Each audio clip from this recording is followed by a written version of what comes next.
All right. Hello, everybody. We are live on May 8th, 2025. We're going to jump into PVRivers. Let's see here. I do need to close my Discord. I don't really like playing Discord open. Makes too much noise. It's been pretty quiet tonight, but it can get a little noisy at times. Precision farming hit today, so that's some exciting news for Farm Sim. I have it installed on my map, so that is good. Let's just make sure the live streams are going here. Yep, everything is functional as it should be, so we can get started. I'm not sure how much of precision farming we'll get into, but if we happen to be able to do so, well, we'll give it a try. Right. Let's see. Daylight right now. One thing I do need is, I think did I do the mulching already? I think I did that last episode.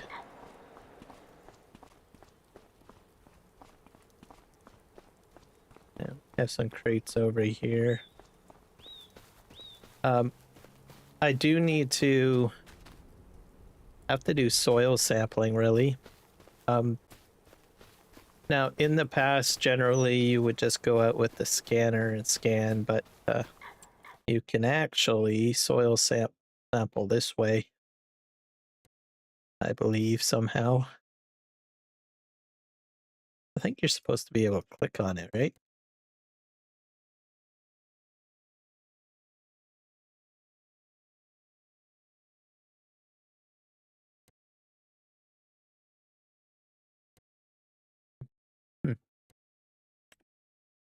Have to go on this one. There's a way to purchase it. I'm not mistaken.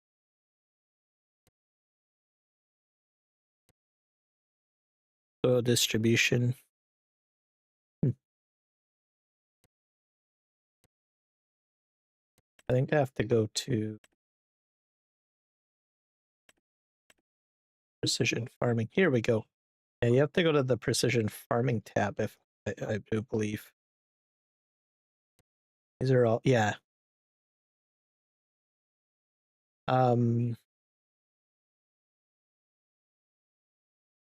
Purchase soil sample. Actually, let's just do this. So you got to go to the precision farming tab. Let's just zoom in here. And click on the number of the field and hit this.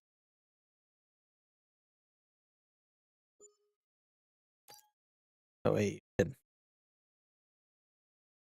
I'm going to set the tram lines. I don't know if I want to use them, though. Oh. Oh, yeah. Okay, that's a problem. Need to decide what your sprayer size is going to be. Right. Okay, we won't do that. Refresh. Reload.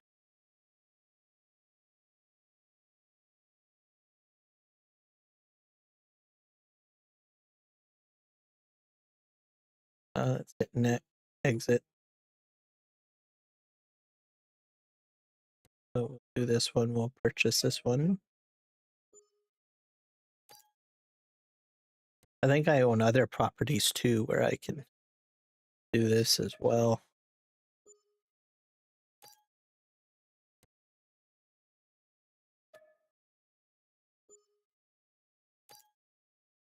There we go. I don't know if I need to buy. I don't know if I have to do it for two. I probably don't. I have other properties over here too, but those are mostly forestry areas, so it does a good job at detecting the fields so that it's only addressing just the field area, which I think is like, which is nice, because in 22 I think we had like large parts of the map being selected. Okay, clear yield map, we can do that too. Tram lines, economic analysis. All right, so there we go. We got the, you can also go out here and manually soil sample. It's not much of a difference compared to actually, there is no difference compared to Farming Simulator 22 and 25 on that one. I used to just basically go out and do it manually, but I have a lot of money at my disposal, so I decided to just go ahead and, you know, do it this way. Purchase it. Go over here and jump into this. By far, I do enjoy using precision farming. So I'll line myself a bit. Oh, my mouse is running out of power. That's not good. I sometimes forget to charge my mouse because the battery lasts a very long time. But that's okay. I got a cable here. I don't like using the cable, but it's like on the last bar right now. Plug that in. Make sure it's not wrapped around my...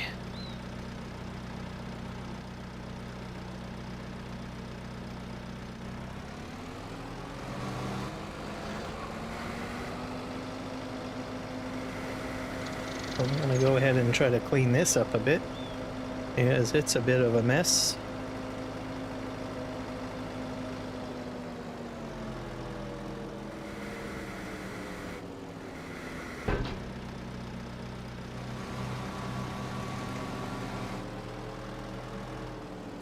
I'm gonna just park this right here.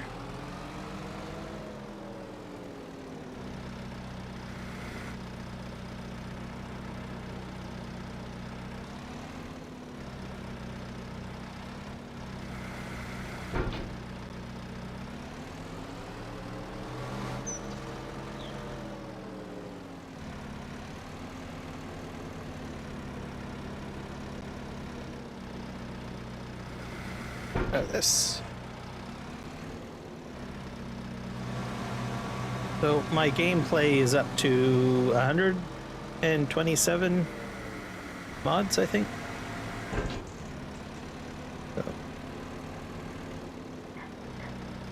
So. Oh, that's bad. It's 125 mods, which isn't too bad.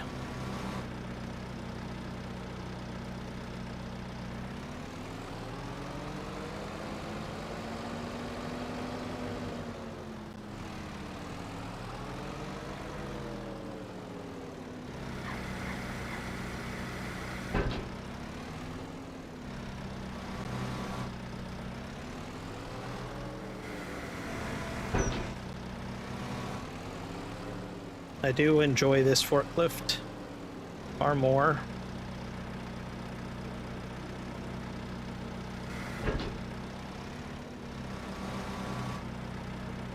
On 25 compared to 22.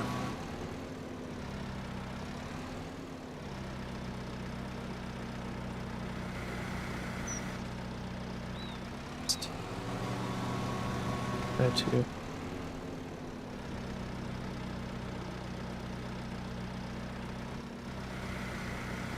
lower this down and park this here.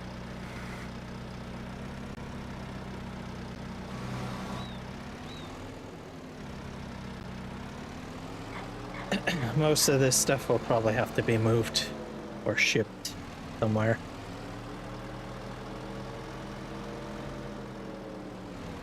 So yeah, on the mods I've added more Giants mods. Since the precision farming is here, there's a few items that I want to get my hands on.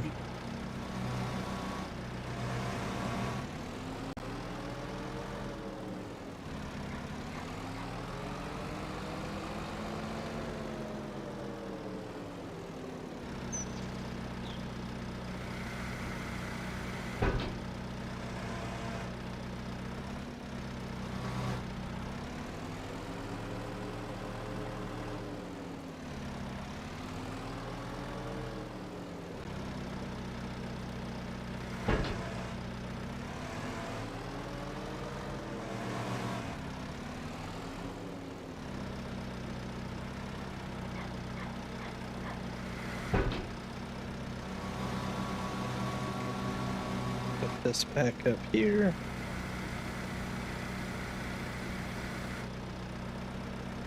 Nope. It's looking a bit better now. Clean.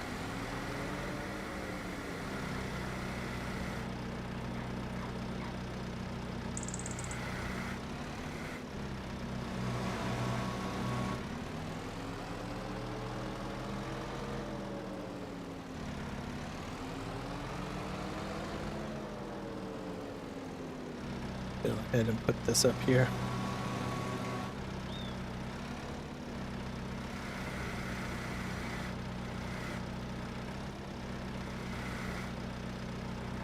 I did share a link on my post section for the channel.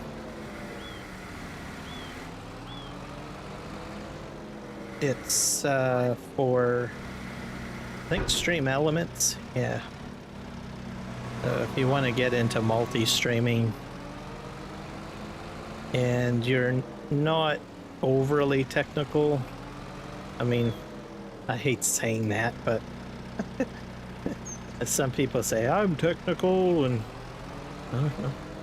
anyways, if you need something that's a little easier to get into multi-streaming, you might want to consider that. It is free. So a lot more tools are coming out for multi-streaming. There are some that where you do have to pay, but there are some free options.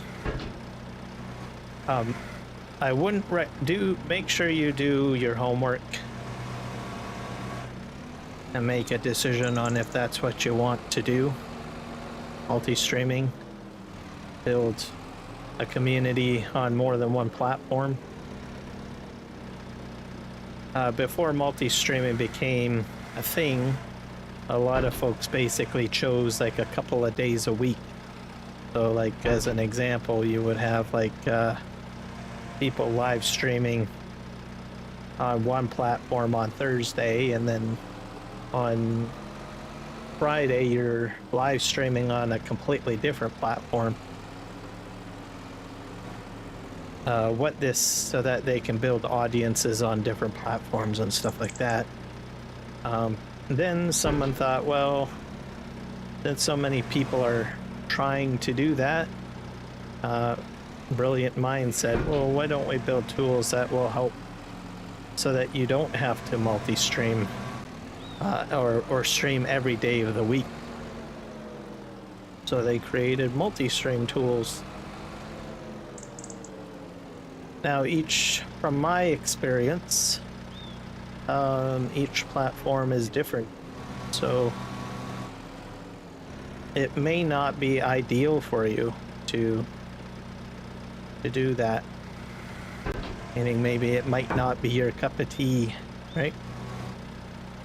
But I think with multi-streaming, it gives you the ability to expand your horizon just a little bit. How I look at it.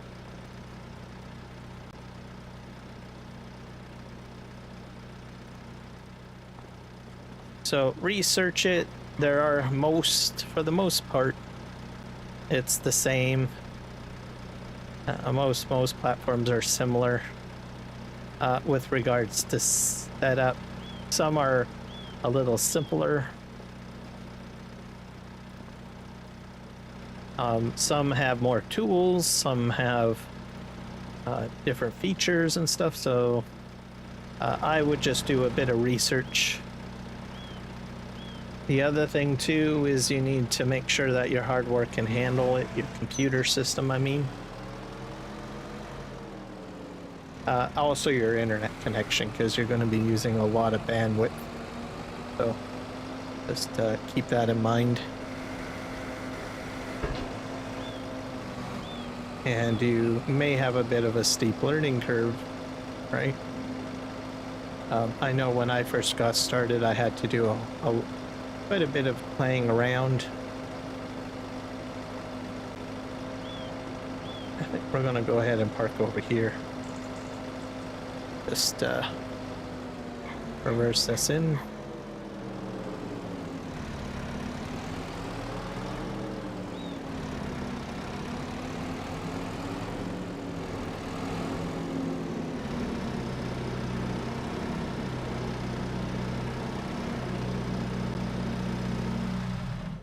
There we go.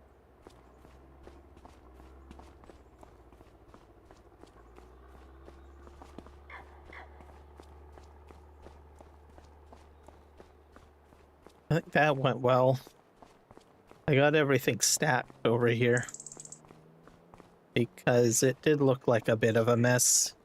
And when the house is constructed, I honestly don't know what it's going to look like.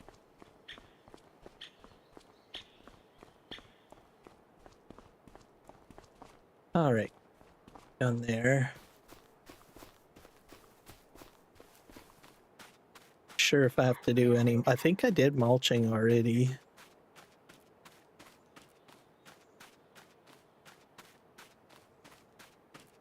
Yeah, I want a mulcher.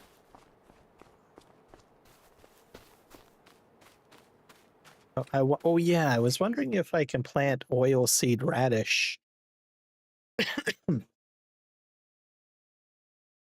Because I'm not sure if you can plant that any time of the year.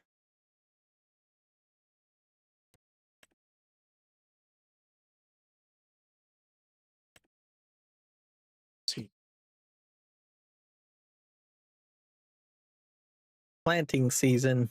Oh, you gotta wait till March. That's good to know. You get a I can't pronounce that. Subsidy. I don't know. Subsidy. Yeah. Not a word that I'm used to saying. If you plant the oilseed radish. But I've missed it. Looks like you can't plant. You're not able to plant during November, December, January, or February. So, oh well.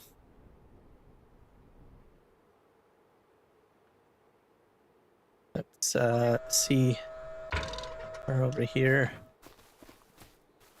I think we're going to start picking up these logs and getting them moved.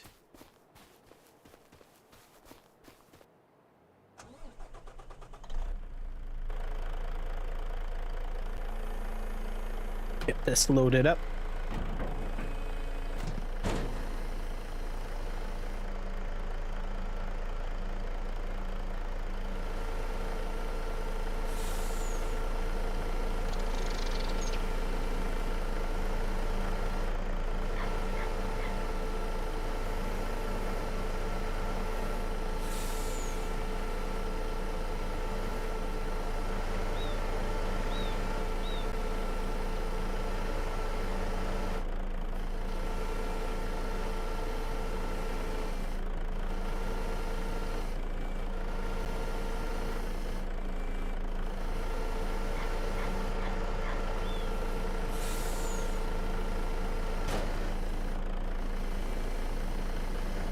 Pick this up.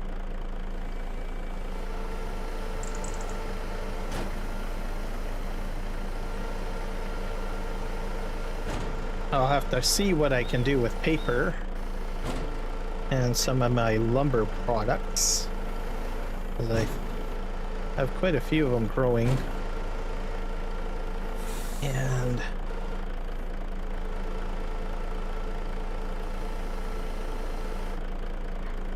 put those down there.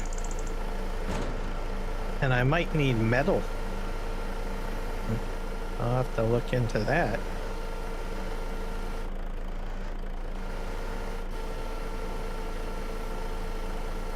Grab this. Oh.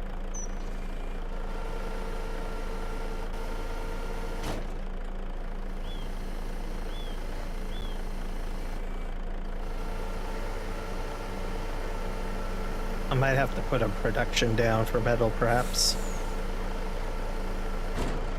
Maybe I'll put it over here.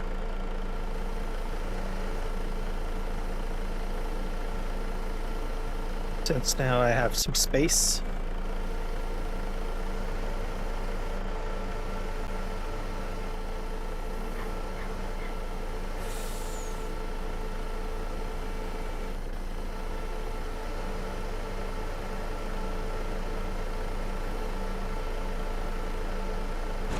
Throw this in here. Oop.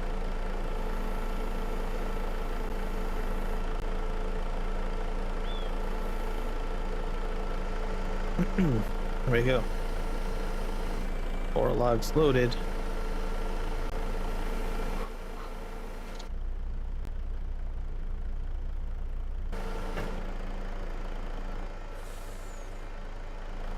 I have any more, and then I have to grab up those rocks there, I think.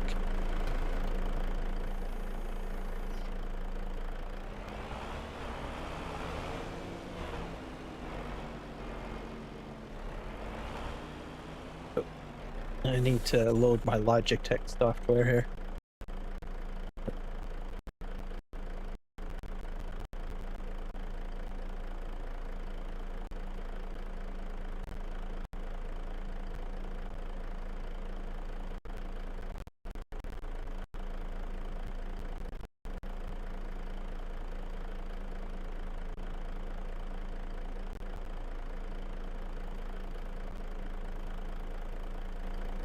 Yep.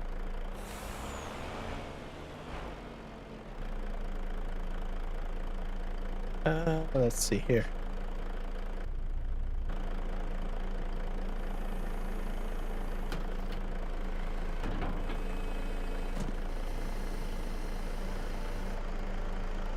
That looks like Canada geese almost.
Pick all of this stuff up.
think. Only got one more pile to pick up. And then I can go all the way down the tree line.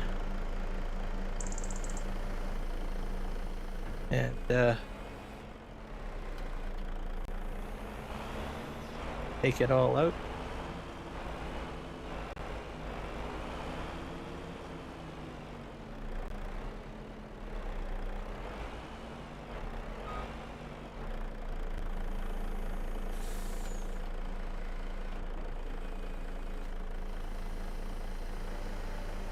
These are going to go onto the rear trailer.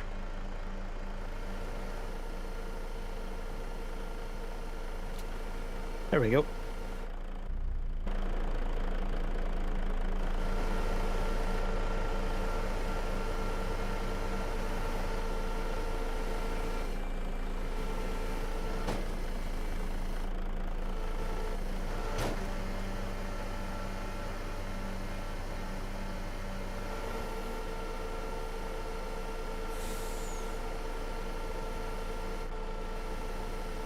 A little bit.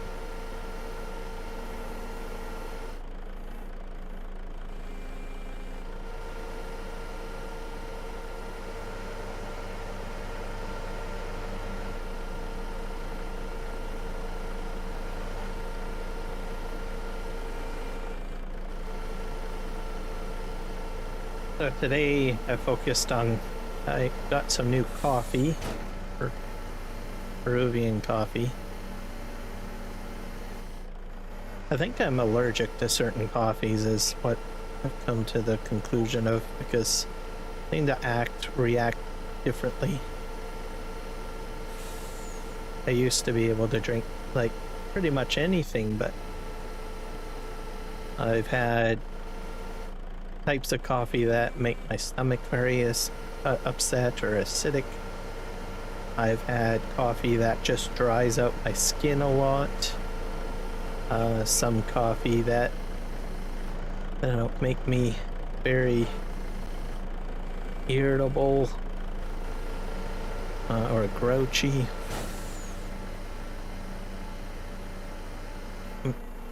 Mostly Tim Hortons coffee, I think. And then there's some store-bought, like, canisters of coffee that I don't react well. But anyways, I had a package of a Peruvian coffee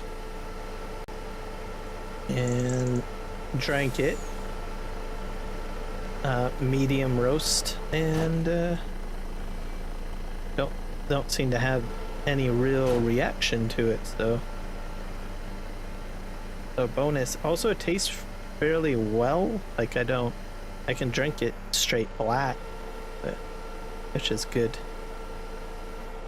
instead of having sugar added to it. I mean, it has a coffee flavor, but it's not as bad. This may sound strange, but I don't.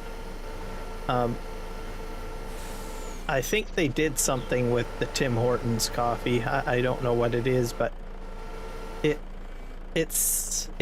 had like left an aftertaste like you had cigarette butts in your mouth. And I started thinking, I wonder if they like sort of, how do you say it, like Frankensteined it with a tobacco plant or something. Mind you, I wouldn't put it past it, because then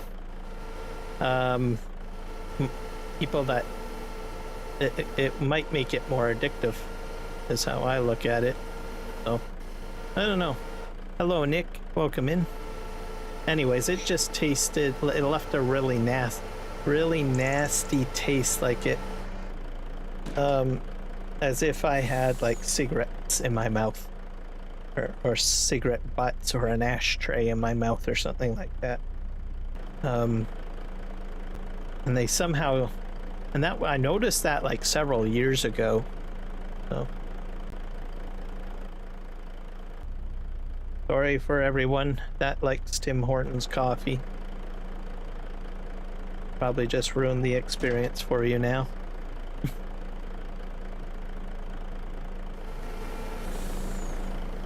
All right. So what's new with Nick today?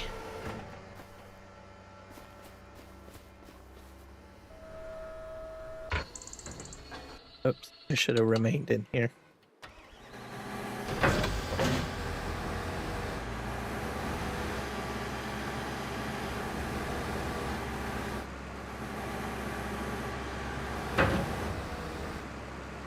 You're not allowed to cut this tree. Oh, that's a sad day.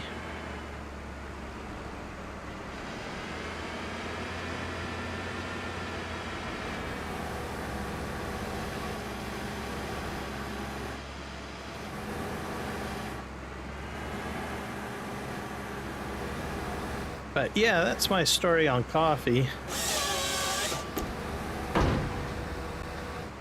So there's only one place where I can find that coffee. It's London Drugs. Or Amazon.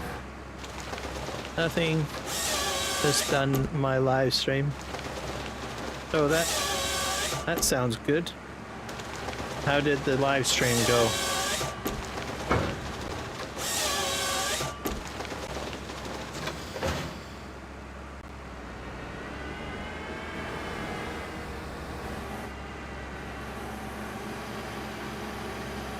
Yeah, I just sort of got started. So I went up. I'm gonna back up.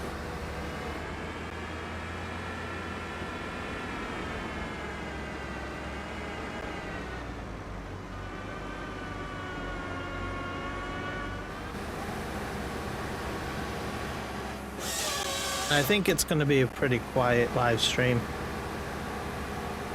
Don't anticipate having a lot of visitors. I don't usually live stream on Thursday.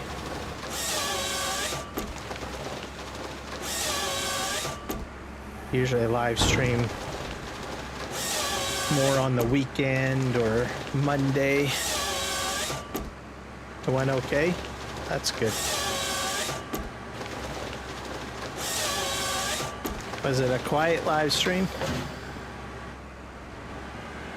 Can't really actually ask that question because it's the Nick Kelly entertainment show, right?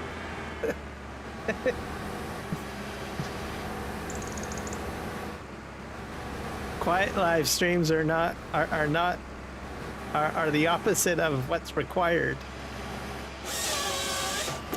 There we go. Oh, I cut that too high. I just wasted some wood.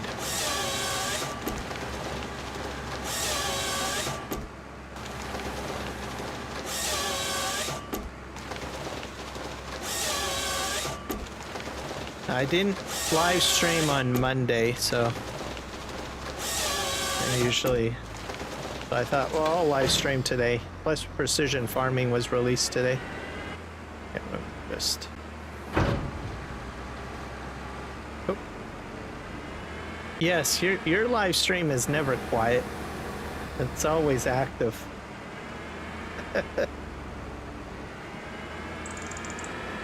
But as it should be. Okay.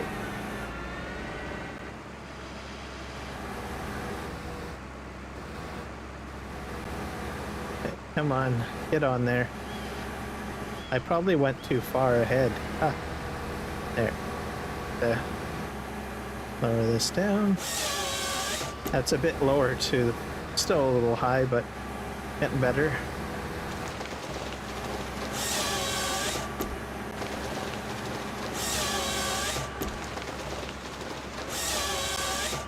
But I appreciate quiet live streams.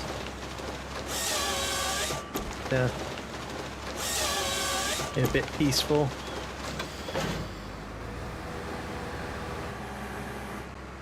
I think especially today, I don't have music playing today either, so not really in the mood.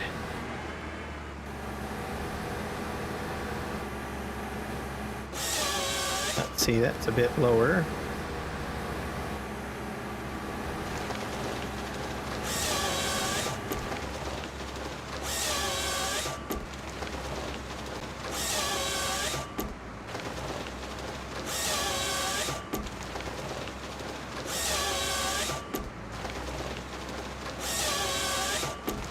I have to start clearing out some of these rocks here, because they're going to be a problem.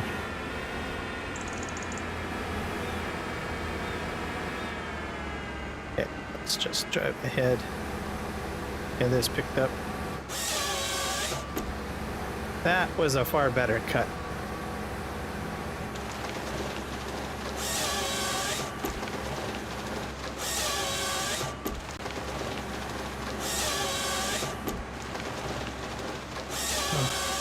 I also watched some of the Vatican stuff today.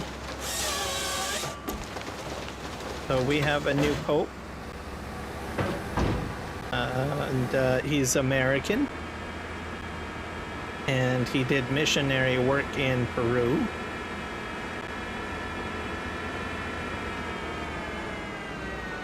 So it should be interesting.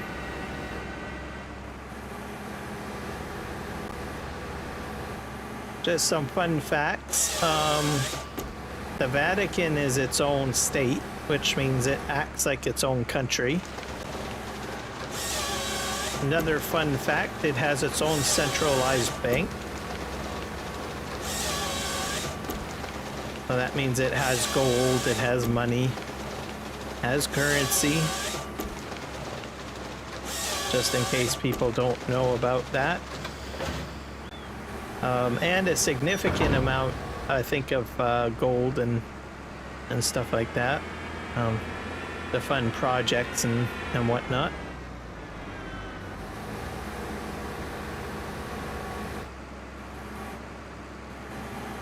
Let's see here.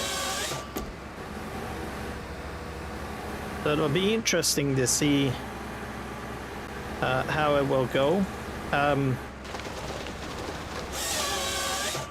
I believe he is considered a new kid on the block as well. I think I heard that he's only been a cardinal for about a year.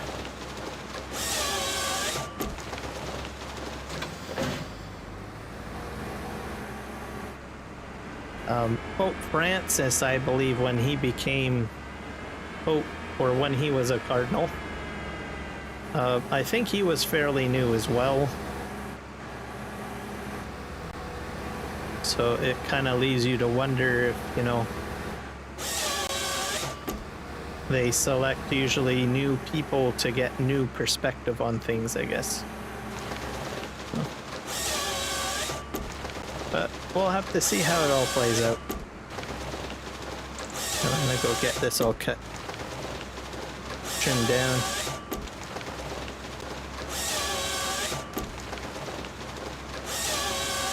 And I think I can't remember which order he's from. There's different religious orders in the Catholic faith. And I can't recall what his was, but his is different than Francis. Francis was a Jesuit. And Pope Benedict was a member of the Benedict order. And the current pope is definitely not a Benedictine pope and is not a Jesuit. So.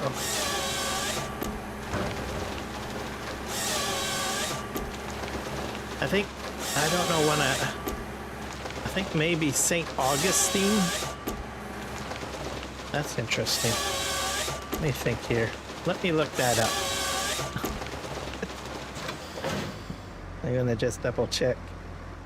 I have a theory here.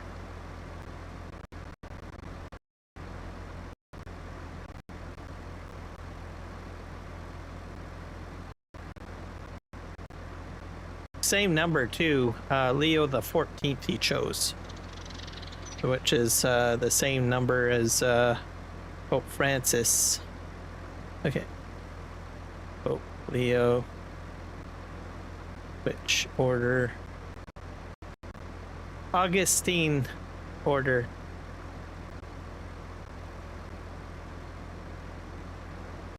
You know what's kind of interesting about that? Like if you're on the zodiac, right? August is usually the the month of Leo. So Augustine, Leo, I don't know. I just thought about that now. I thought, that's interesting.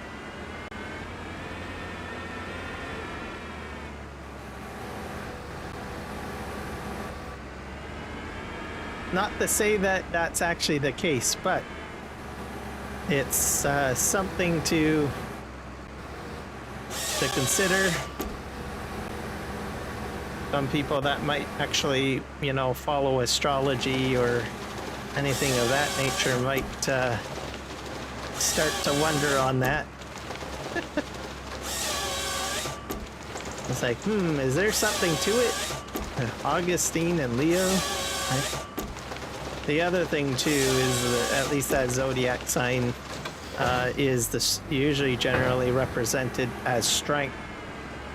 So we will have to see.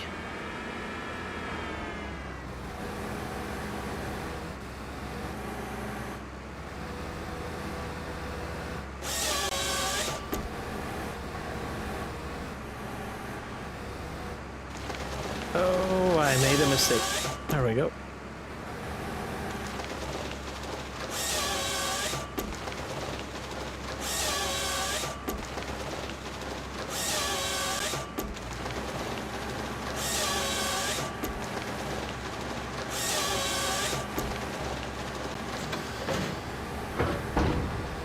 So I'm going to move forward. Put down another tree.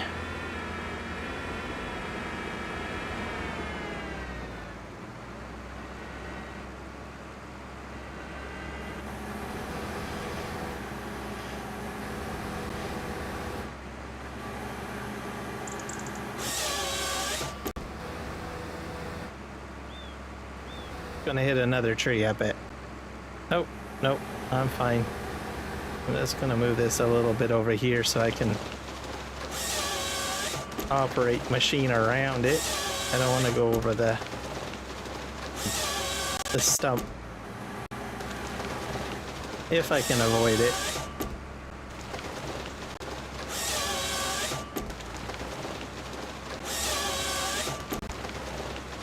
Let's see, what else happened today? King Charles did a speech at the V-Day ceremonies today, so there's that. A lot of UK news anyways, UK and American news today. Also you've got the UK-American trade deal. So all of that seemed to, like, everything seems to overlap a little bit, I think. Especially with King Charles taking the stage and stuff like that too. So a lot of people watching probably the news today for whichever reason.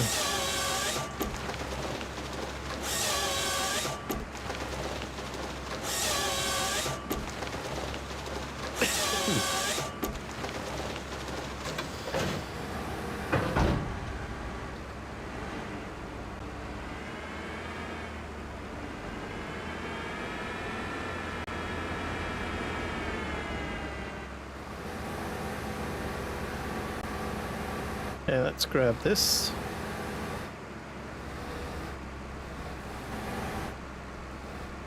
I'll lower this down a bit, get it as close to the ground as possible. Oh boy.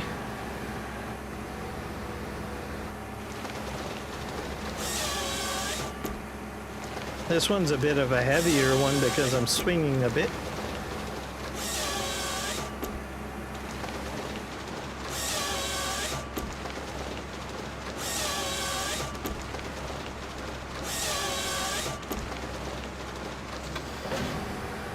There we go.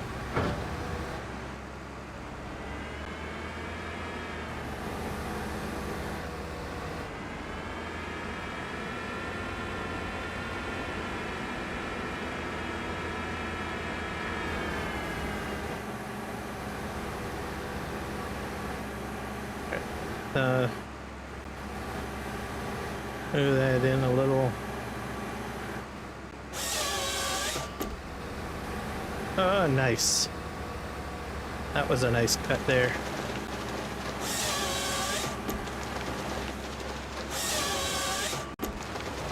And then I'm going to remove the stumps once I get the last tree down. That will be the plan.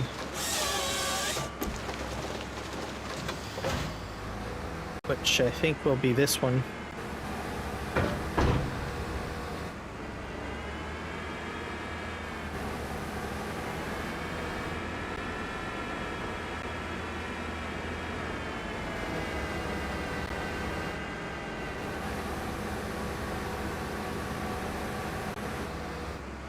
A little bit crooked.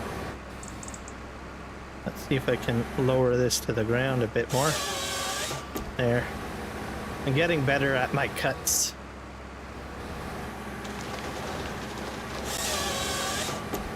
And I got one stump way over there.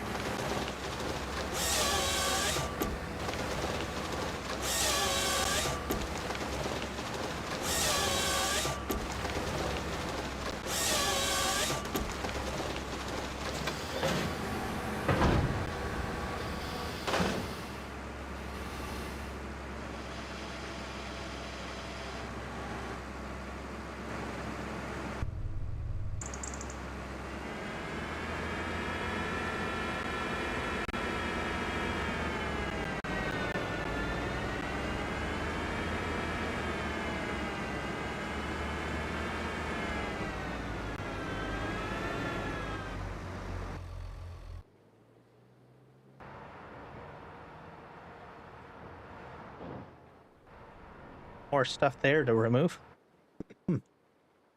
Heck is this? Telehandler. Ah, here we go.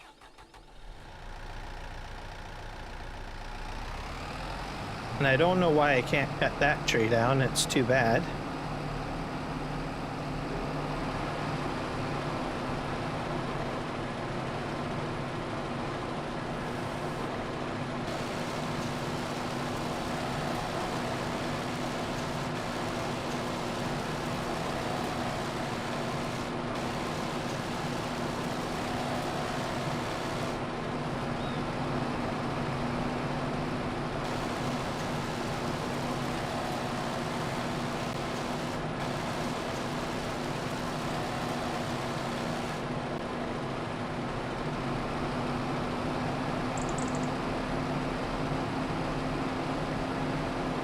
Yeah, see, I cut this one way too high. It's that's too bad. That's wasted wood right there.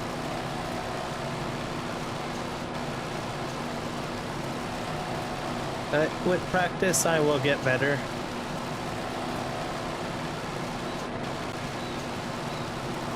And I will have more wood for it.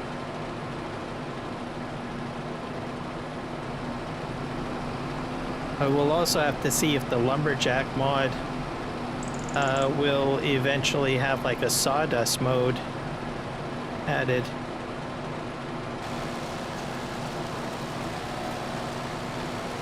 Let's just move forward here. Get this all grounded up.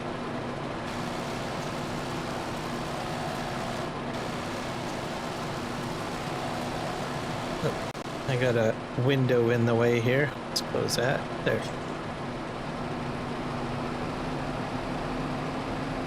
And this area, I'm not sure what I'm going to put in it. Haven't quite decided. Probably some factories. Unless I can... I mean, there is some on the map, so I'll probably focus on buying the ones that are on the map first.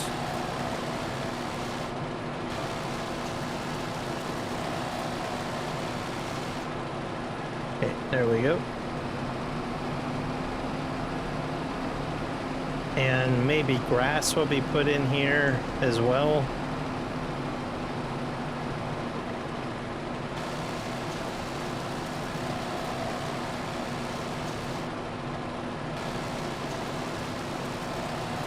I do have other tree areas that I can harvest trees from, so this area I don't necessarily have to replant.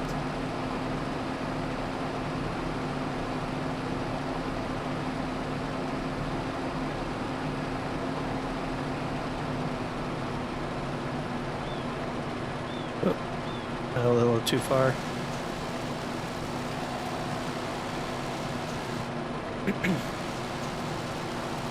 But I do have a buildup of like material, so I will need to look at that and see where I want to put it. Hopefully into another production. There we go.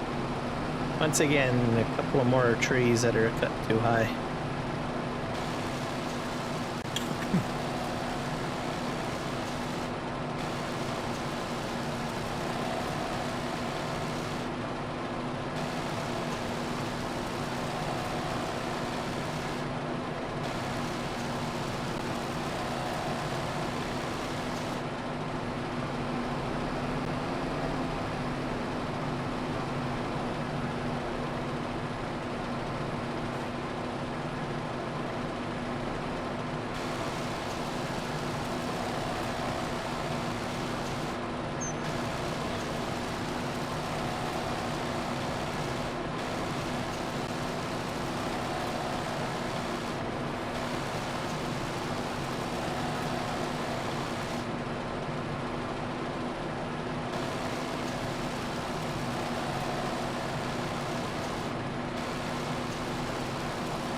I wonder if I can operate this inside of the machine. I guess I probably could, but let's see. Oh yeah.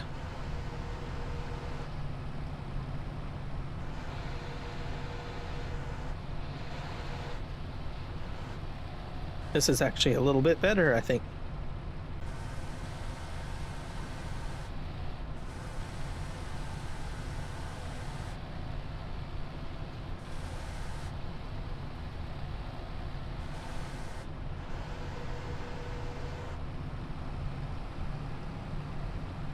Let's do this one.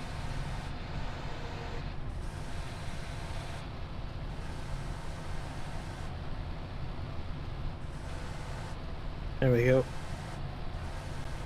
Perfect.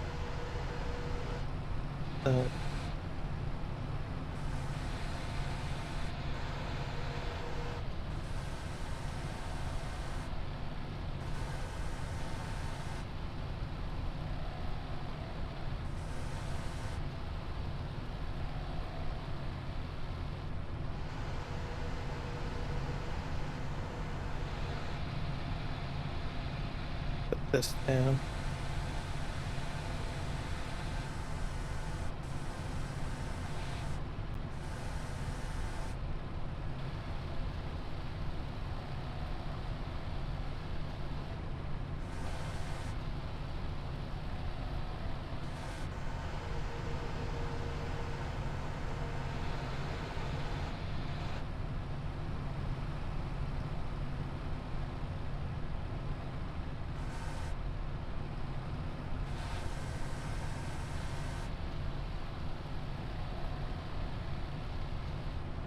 I'm waiting for Terrafarm to hit on Farming Simulator 25, so I have to wait.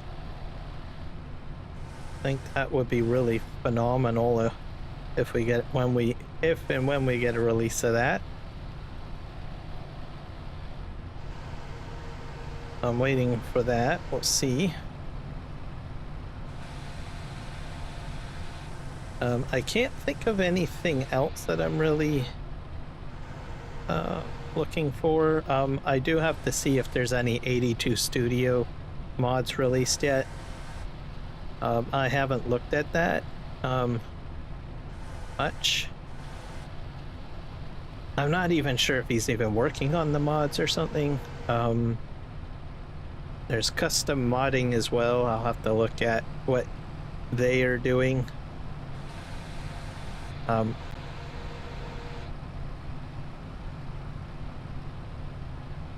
but I'm not overly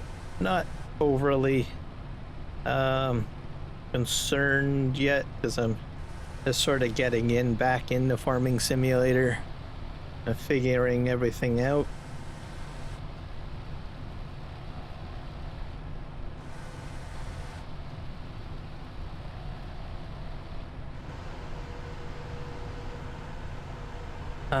Let's see, I thought about multiplayer as well.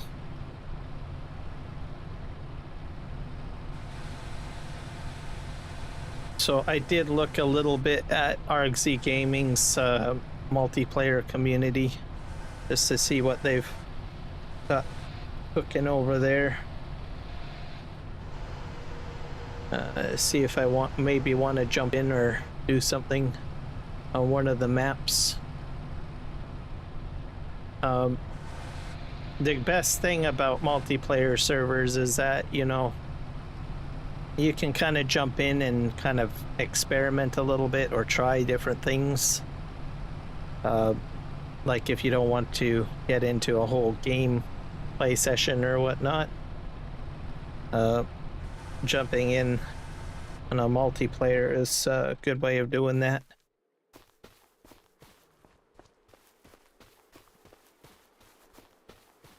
I did that a couple of times during FS22. I just basically jumped onto a few of his servers and I started recording and doing live streams on a few of the maps over there.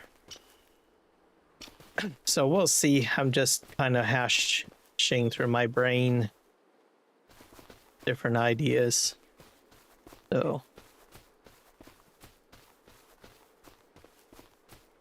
or I might just stay focused on this map 100%, right? Just work with this, which is fine for me too.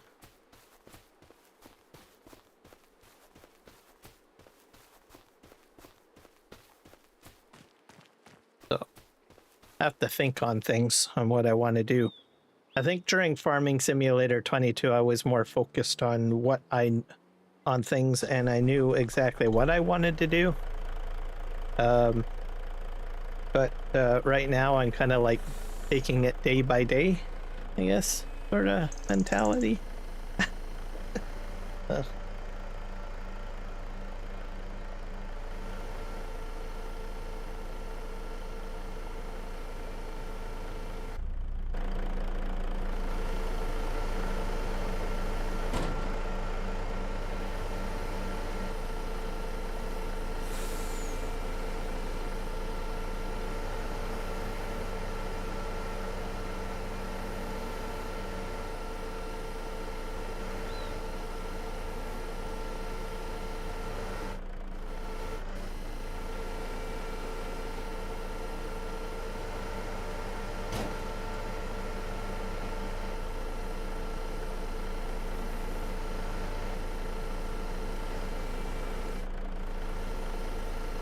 I loaded the front of the truck already, did I?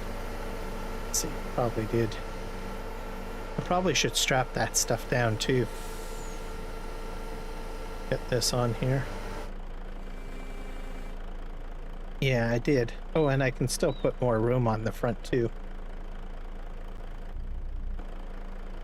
All right.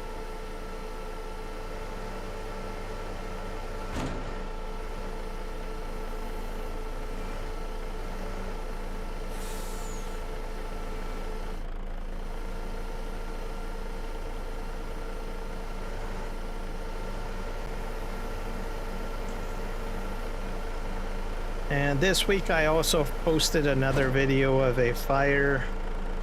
I think I got to it a bit, I guess a little late.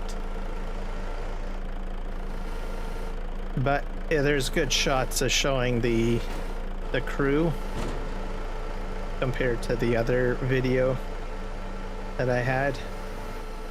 Because I was able to get closer to the work crews, and there was a lot of firefighters. I eventually walked over to the other side, and there was at least about, I think, 8 ambulances which were lined up farther down the street which I didn't know were there, because my video had been focused in one area. But I went for my walk basically, because after I had done the live video for about 12, maybe 20 minutes, 12 to 20 minutes, I decided to go for a walk, and then I noticed the ambulance crews there.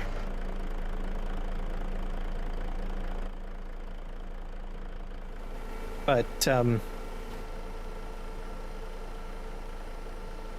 what generally happens if there's a fire, like to what happens to the people, they get put up in hotels. I'm not sure. Most people always focus on, the actual fire and the equipment and stuff. But not many people really understand, well, what happens next, right? What happens to the people? What happens to the building? So, to give you perspective, the first fire that I recorded, which had the roof blazing, that property is completely fenced off. And as I walk by it, there's barbecue still up on the balcony that people had left doors open on the balcony and all of that. So it's like everyone had left and nobody has gone back in again. And then they fence it all off with construction fence, and then they hire someone to watch the property. So that's what had happened with that particular fire, with the roof burning massively, which was my first fire video that I did. And those residents have not been able to return. So that's what's going on there. Because there was a significant amount of damage, water damage, fire damage. So it's an unsafe structure, so nobody can return. Most likely it'll get assessed for insurance, and it's just a waiting game at that point. That's the time-consuming situation. Residents generally get put in a hotel, but at some point they will probably have to find... Hello, Ashley Damas, thanks for following on Twitch. Usually it's a short-term situation. Oh, thank you, Ashley. Yeah, it's a lot of fun. But like I said, it's usually temporary, unless their insurance somehow maybe has other plans, which is something, or other components that I'm not aware of. So that's a possibility too. Oh, I think I go swing over here. I enjoy Farming Simulator. This is my favorite game.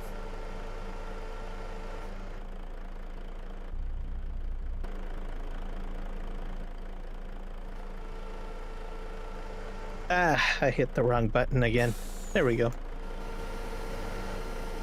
Where is this? Oh, it's right against the truck.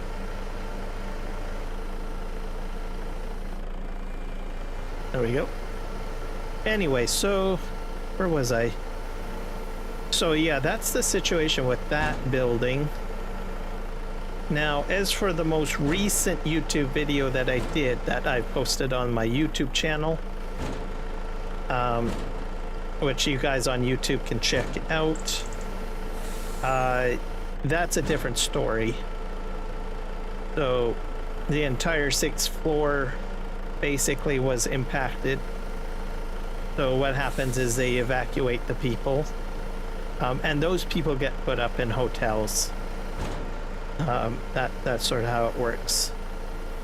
Some of the people on the 6th floor may be able to go and return, because I believe on that floor only one unit was affected. So the other units on the 6th floor, people will be able to return to. And then as for the person in the unit, that would just depend on you know, their insurance, right? They'll, like I said, they will get also hotel, but like I said, that only lasts for so long, unless insurance, right? Great visuals, relaxing gameplay, and rewarding progression. Perfect farming game to unwind with. That is very true, Ashley.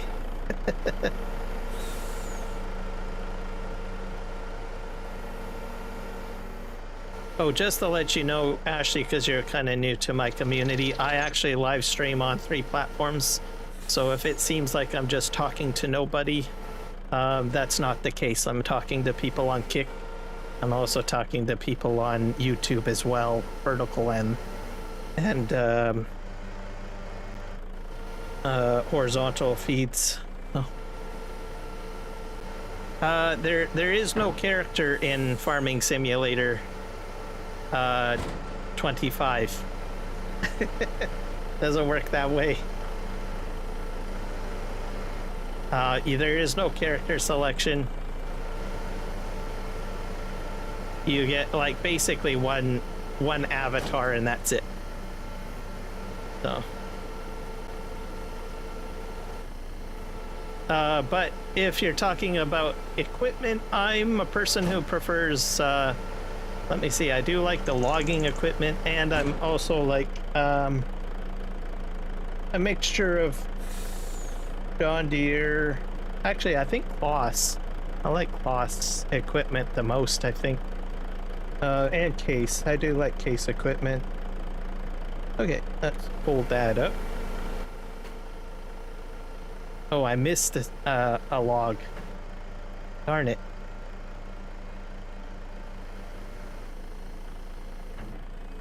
I play mainly Farming Simulator or simulation games. That's usually my go-to. I have played other genres too, but I don't play them as frequently as I do Farming Simulator. I think in Farming Simulator 22, I nearly clocked about almost up to 4,000 hours. So, gameplay. This one, I think I don't know what I'm up to. No, I'm just starting on Farm Sim 25. Farming Simulator 19, I think, had about 3,500 hours, I think. Yeah. Let's just switch this over to this. And we'll pick this up.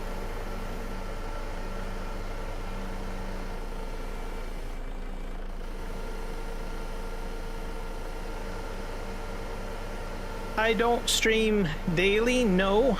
I'm sort of getting back into it because I had an injury. I had injured my arm, so I took a break for probably almost 2 months. As for Twitch, Twitch is not really my primary platform. YouTube is my primary platform.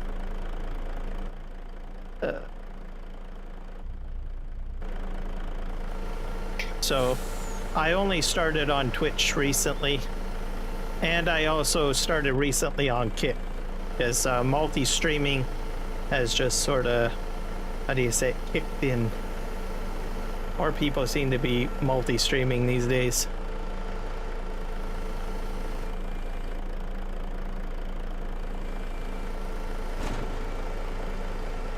And in relation to live streaming, I do sometimes videos. I do create some video content. I also do a bit of graphic work as well, or overlay layout building if I at times. I do YouTube shorts. Enjoy doing YouTube shorts.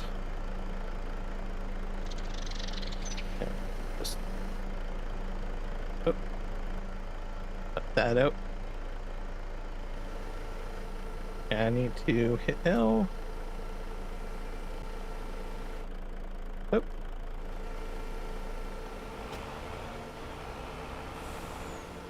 I think this is almost full. I'm gonna probably 2 more piles. Have to load those up. Okay. So, but yeah, I was just recent. You probably caught me in the middle of. I'm an artist myself and also work as a freelancer. Okay, that's cool.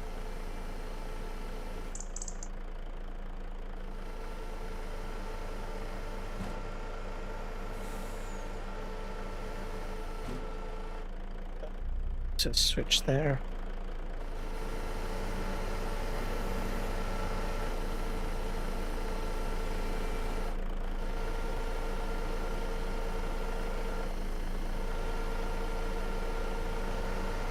My channel looks? What do you mean? I don't change my channel graphics all the time. I'm not really interested in a bunch of, you know, stuff. Also, I have an interest in hobby and, you know, doing different visuals myself.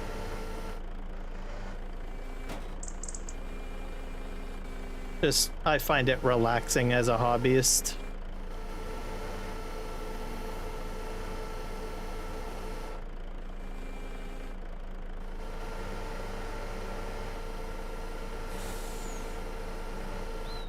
Oh, here.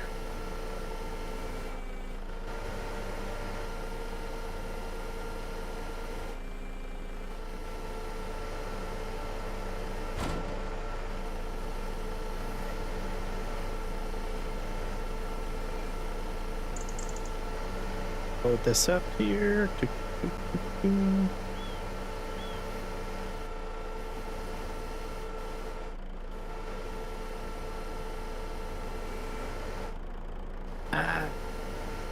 load it properly.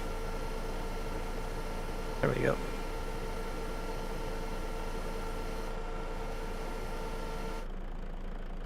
I don't know. I really didn't really give it much thought. Like I said, I just come on here to have fun.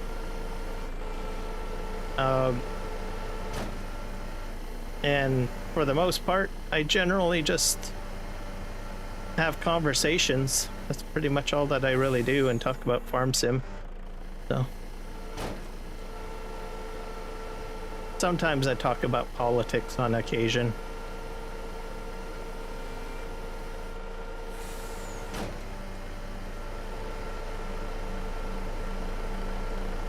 All right, let's switch that over there. I think probably can get one more load on here, guys.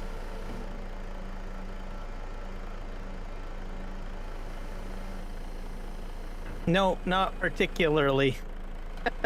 I don't have an art style.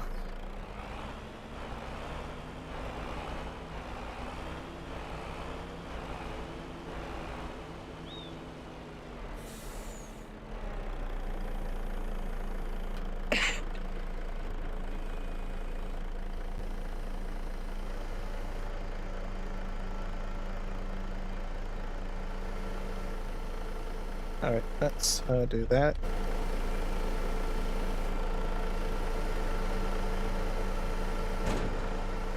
I'm just a casual player, so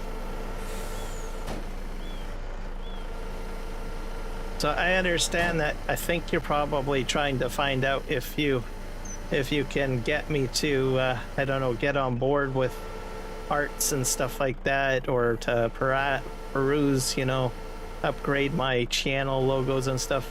I'm just not interested. I'm just a casual streamer. I'm not really heavily into it for the money. If I was, I'd probably be doing other things. It's just a fun hobby.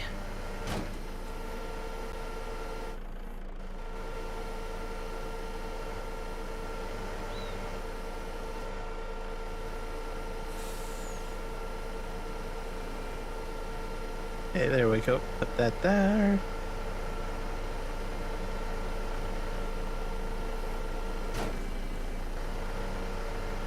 So yeah, anyways, on the fire videos, as I was mentioning,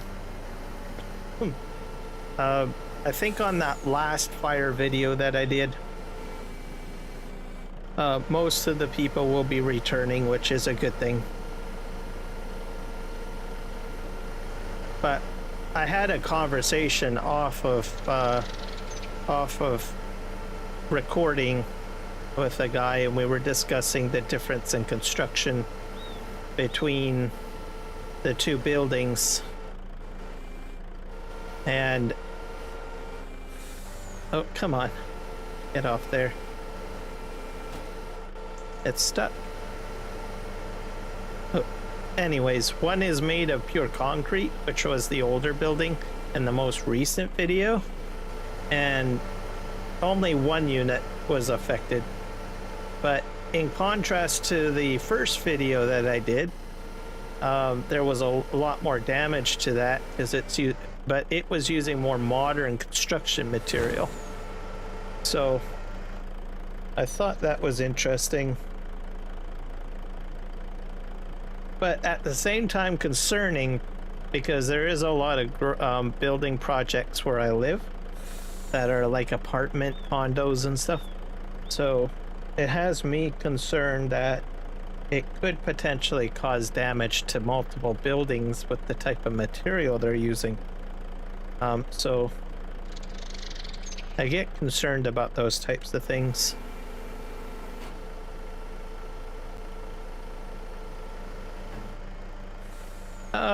No, thank you. I'm good. Yeah,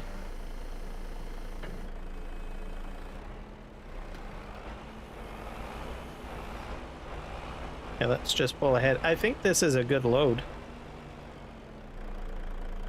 I'm going to strap this all down, and we'll turn around and we'll head to a lumber mill, unload. So, but I don't work in the construction industry, but I sometimes wonder, like, I know between that one building and the previous building, the construction materials are different. So, and where I live, there's a lot of those buildings getting put up. So it kind of has my concern that, you know, if the material isn't that fire retardant, then if one building catches and goes up pretty quick, what's to say that it doesn't jump to another building? So I guess you guys kind of see where my concern is. Don't now granted, it might be cheaper to use the construction materials that they're using, but then it leaves you to wonder, well, what's more important, cheaper construction material or the lives of people, right? Just the question remains, right?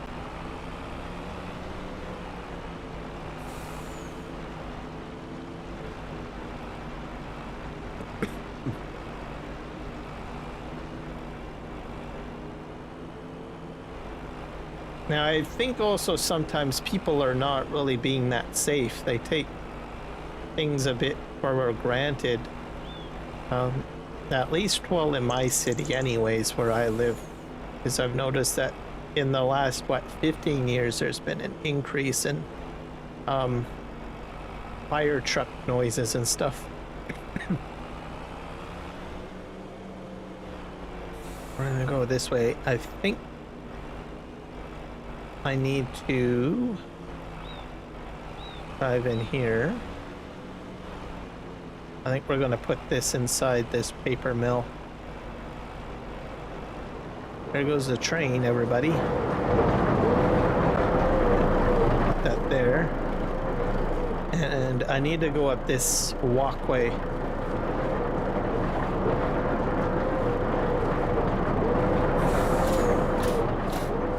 Let's see if we can access this. This is still running. Heartwood. I wonder if it outputs wood chips. I don't think so. I think they use it 100% for paper. which I guess is the right way of doing things. Yeah. Yeah, it goes right into paper products. I mean, some paper products are, well, made of sawdust, really. I guess it would make sense. Oh, there's that click, click, click noise. Yeah, let's do that.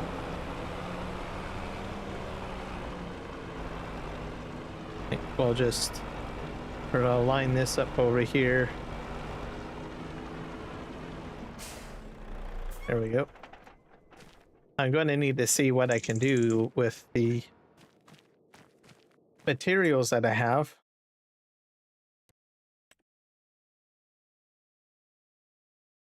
So there's a pallet factory. That needs nails. I don't have nails.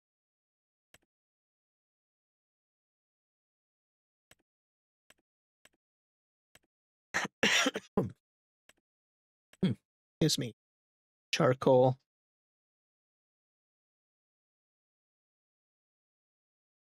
Charcoal is interesting. It takes pallets and wood chips to make charcoal. And then how do you make lye? Oh, you make lye out of wood chips as well.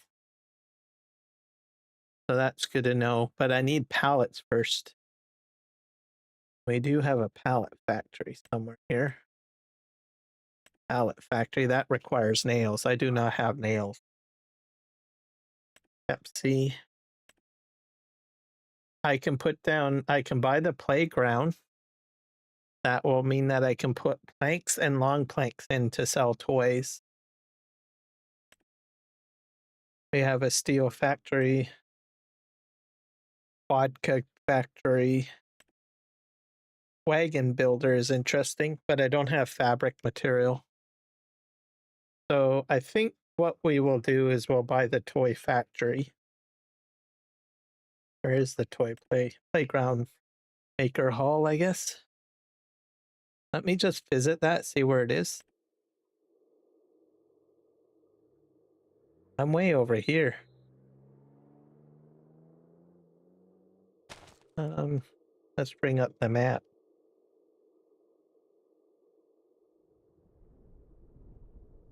Sure where I am. Oh, way up there. Holy crow. How am I supposed to get up there?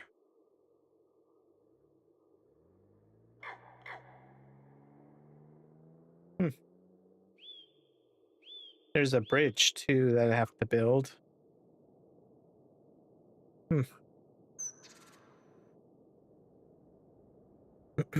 I wonder if I can distribute to this. That's an option too that I could do.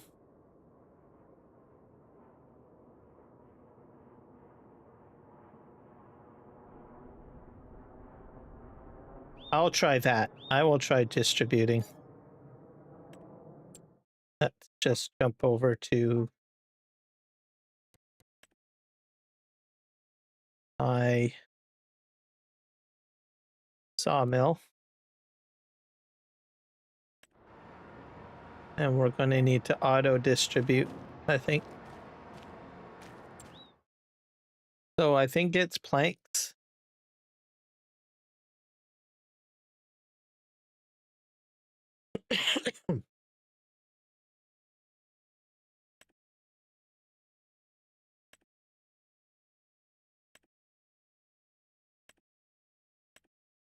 I'll set this to distributing and see if it'll jump over there. Planks and long planks.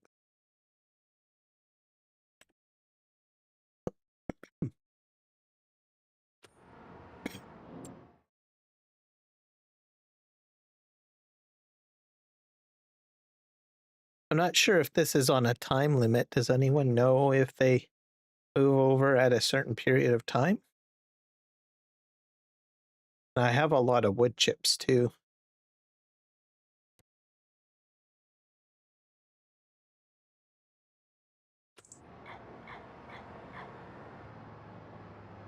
Let me go to my map.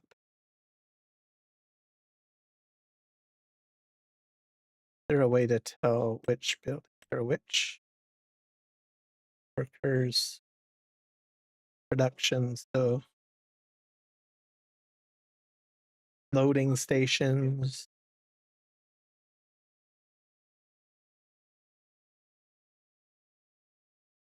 Tip stations. What the heck is that?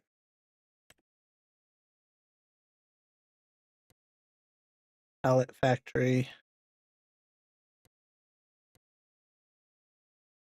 Wagon builder. Train elevator. Museum.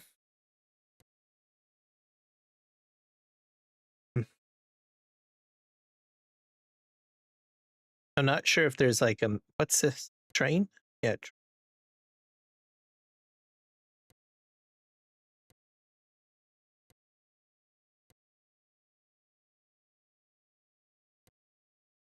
Temple.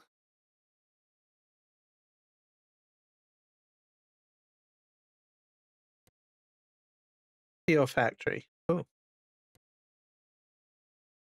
There's like a mine up here, I think. What's this? Campbell soup factory. Train. More trains. Vodka factory. Pepsi. Farmland. Brain pool east. I wonder if I have to put my own metal factory down. I don't know. I need to take a quick break, guys. I'll be right back.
Okay, back. Oh, right.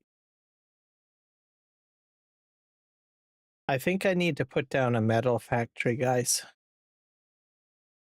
Oh. That's probably what we're going to do. Did this auto distribute while I had my break? Oh, it didn't.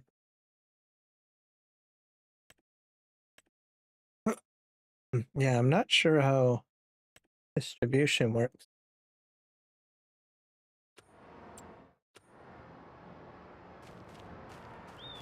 I never really used distributing too much.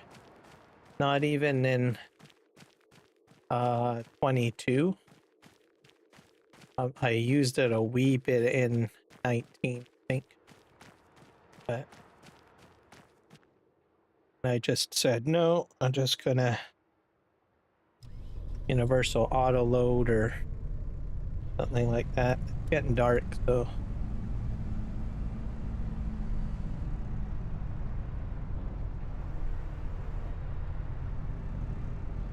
let's see if we can pick up both of these pallets.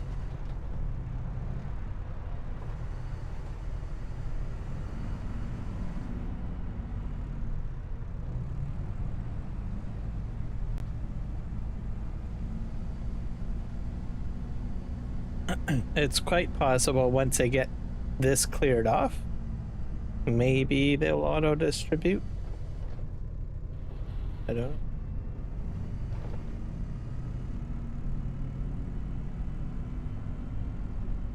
I'm also going to clean up some of this stuff over here because it's a mess.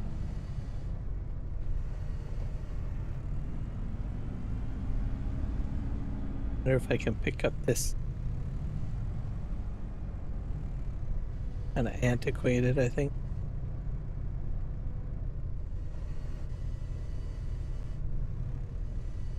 There we go. I get any brighter? Oh, that's about as bright as we can get.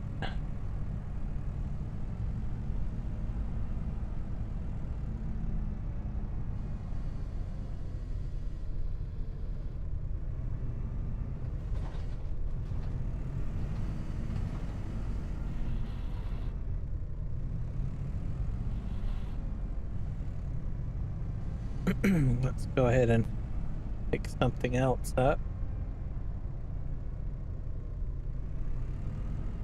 I'll head over here.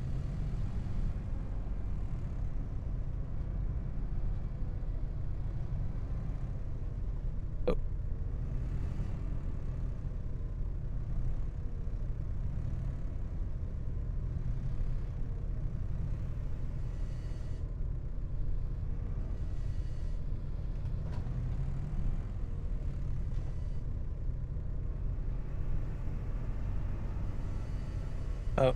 Oh, I see. That's the problem.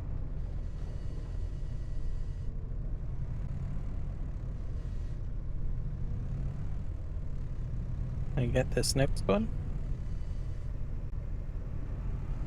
Nope. It's on its edge. Here's one. Probably get this one.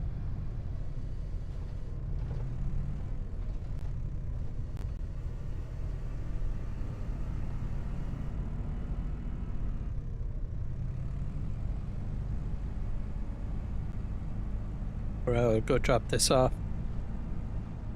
So I'll need to put down a metal factory, or sorry, ironworks building. Something that gives me the iron ore is what I'm trying to say. So, you guys are wondering, what the heck are you talking about? Iron ore, everybody.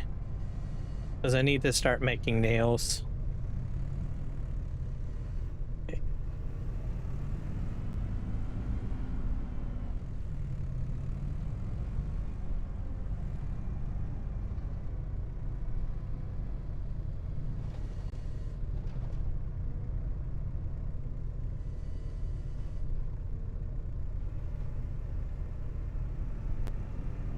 Got those two. I'm going to take the prefab out next because it's pretty big, and it'll give me more room to turn.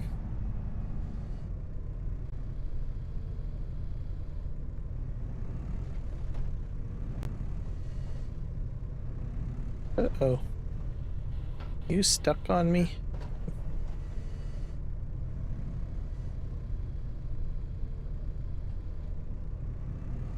Yeah, you are stuck, aren't you? Oh. There you go.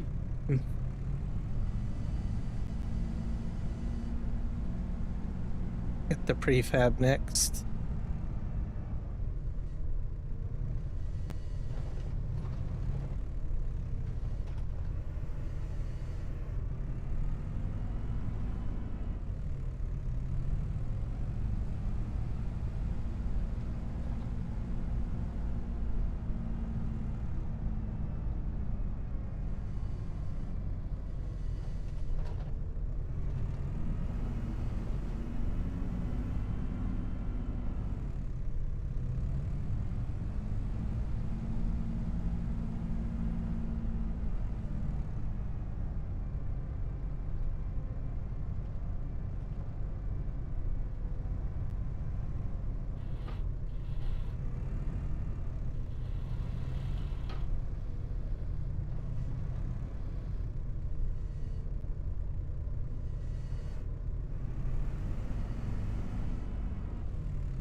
My start is much better on this map. It does help to have extra money. That is for sure the case. I will need to figure out what I'm going to do with the wood chips. That's why I'm considering getting the ironworks put down, or basically getting nails produced. This is a bit bright. A bit better. Wonder if I can pick up both by doing. That is my plan. I can start building pallets. So that will be the plan.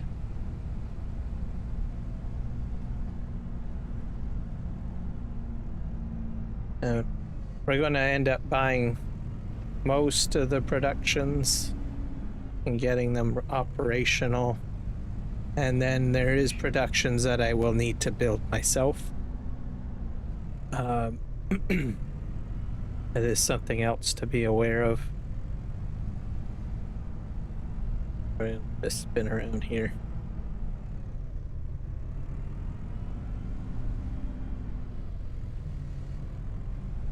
But it's nice that some of the custom productions have already been put down, like Dajnet them down already, so that I don't have to construct them. So that was helpful.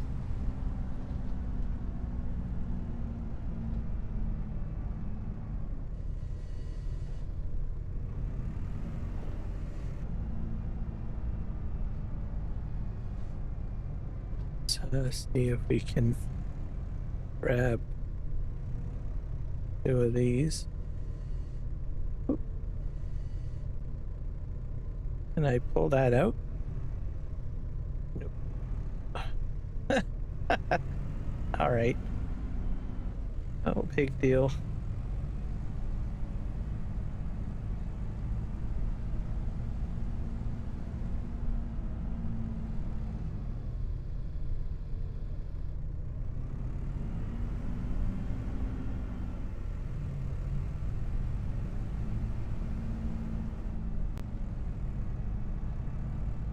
Let's go with this one here.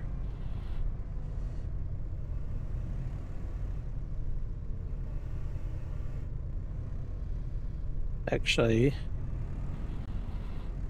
I'm gonna try to pull 2 of them out. Have to push these forward though.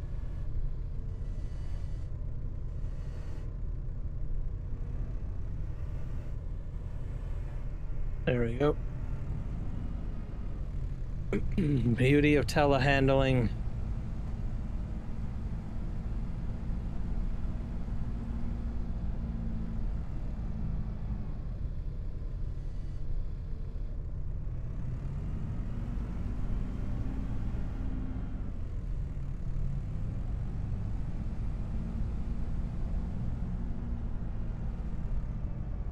Here.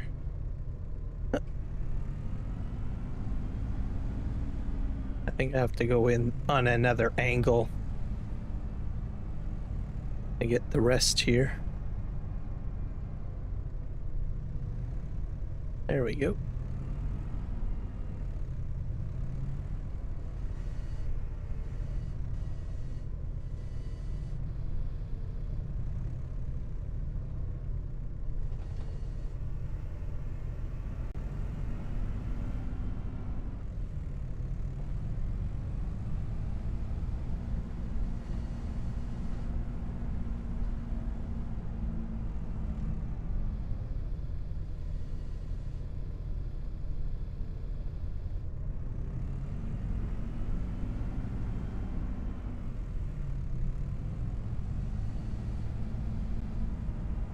See here.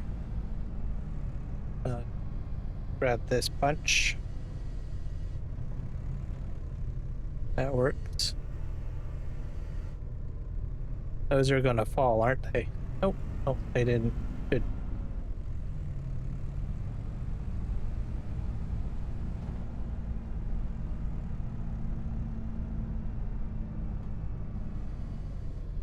I'll have to do a flyover and see if there's like a bridge or something to get me to the toy shop,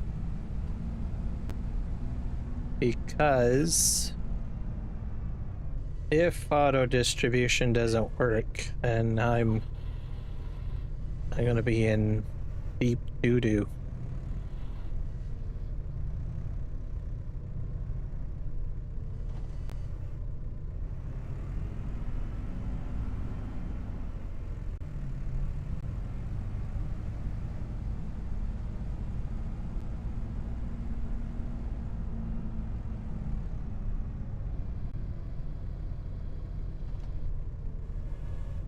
So more work was done on our balcony. It started getting windy, so usually during the summer we like to put something up that will protect us from the sun a bit and the plants, I guess, because we usually like to put a lot of plants on the on our balcony. So we have south facing sun. So during this summer, usually it gets pretty bright. Even the poor plants are like get screaming, like, we're getting dried out, help us. So we generally put like something up, like a screen or something like that. Every year we usually put something different up because we're trying to figure out what is the easiest for us to put up and most effective, because we can't like just put a complete cover up or else we get no light for our plants. So yeah, so it gets a little interesting. This year we have like a sort of, it almost reminds me of like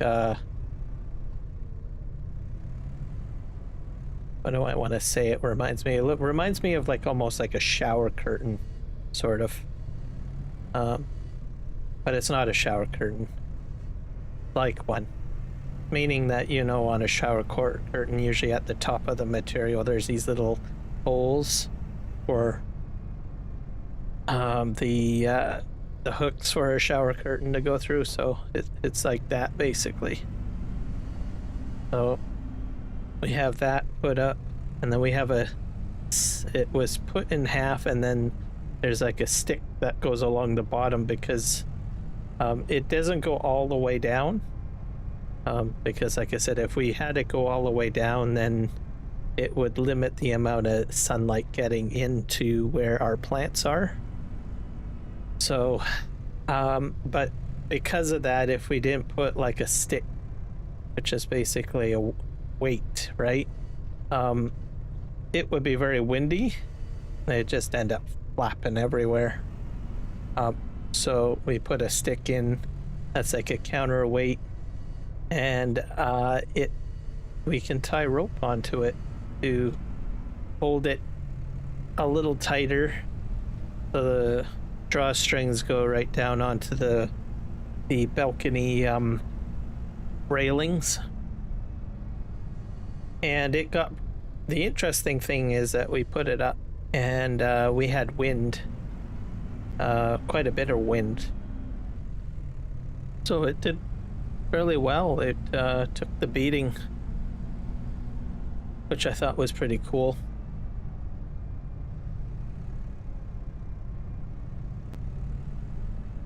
It flaps around a little bit, but that's the vibration of the wind going through it, right?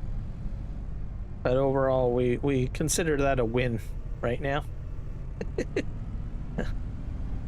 We've had like bamboo, I think. Bamboo,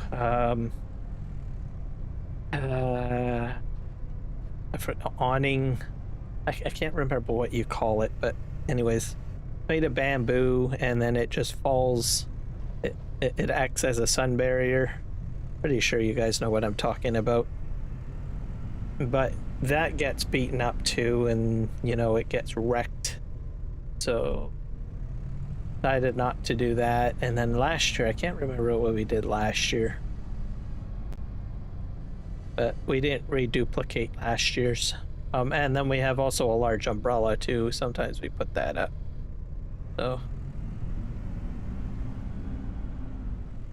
So perfecting it, because, well, you get rain and you get sun, and then you get a lot of wind.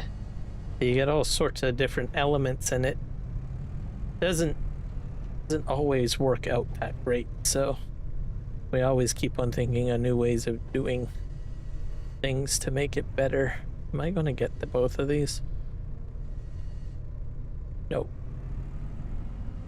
I got it. I just have to drive into it again. Yeah, there we go. Probably. Oh, I backed up too much. Perfect. Got it. So there's that. We have plants growing, but I'm waiting for the root structure inside of the growing containers to really, you know, be thick before I put them into another pot. I've got wildflowers growing in there and onion. We got strawberries, we got tomatoes, probably a few other things. I tried lavender, but I think my lavender flaked out, so I probably should have just went with a plant. I tried to do it from seed, and then I read up on it and I was like, oh, I think lavender's a little bit stubborn when it comes to growing from seed, because it's a plant that I think, from what I read, doesn't require a lot of rain and needs well draining soil, like soil that drains well. So when you're trying to grow them, you're like trying to figure out, well, you know, does it need more water, right? That's the challenging part when you're starting off growing plants. Like, are you watering it enough? Oh. So I might have just killed the seed. Oh well.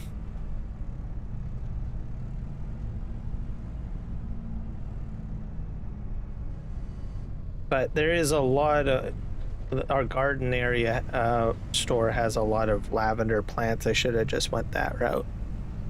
And it's not too late. I could probably go that route if I wanted to. So lavender, I was going to trying out the flowers, because I do like lavender tea. Not many people like lavender tea, but I do. And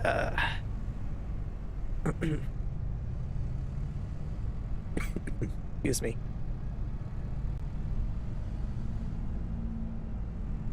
And I've never really tried to grow, you know, plants for tea before, so I thought, well, maybe that might be a good starting plant to go with. So, do I have a good green thumb? I'll be honest with you, no, I don't. Do not have a very strong green thumb.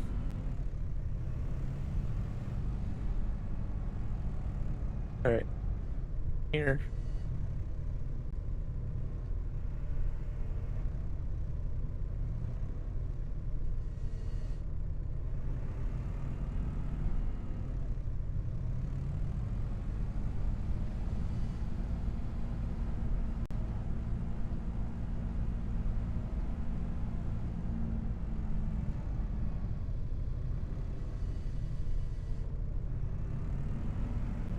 All right, I got most of those pallets out of the way.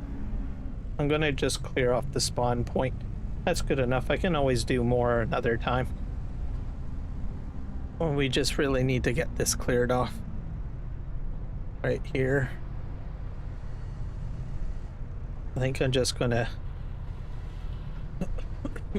take this one prefab out of here first. Oh.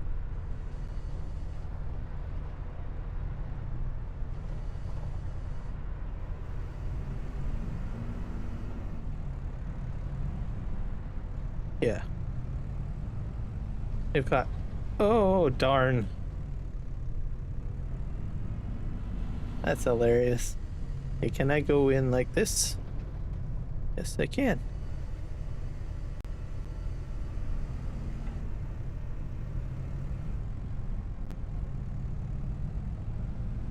I don't know where you send your prefabs to. I'll have to figure that out, I guess.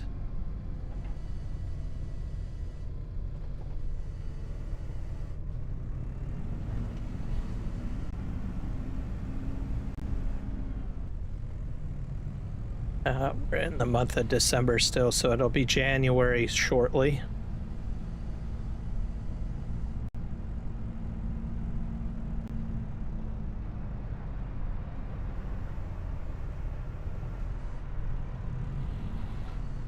Let's just see if we can get the chipboard pickup up. And I don't know where chipboard goes to either. I've made chipboard before, but I've never really put it towards a production, right? There we go.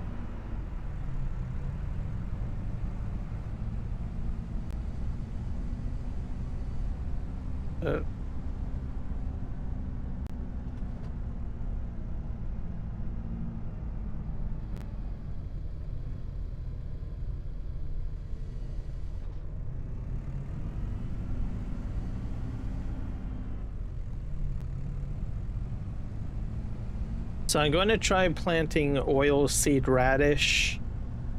So just to let you guys know, as a fertilizer state, I can't plant right now because I need to wait till March, I think, from what I understand.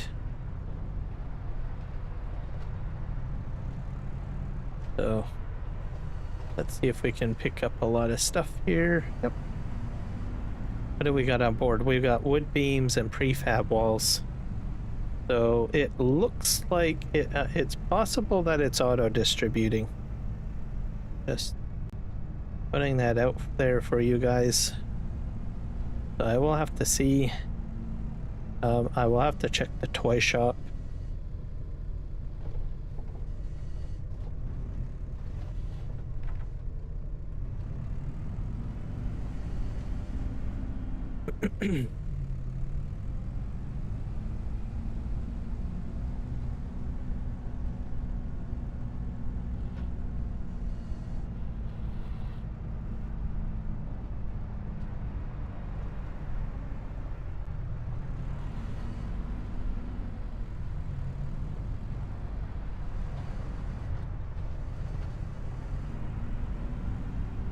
I think those last ones I will just sort of pick up. Whoa, close.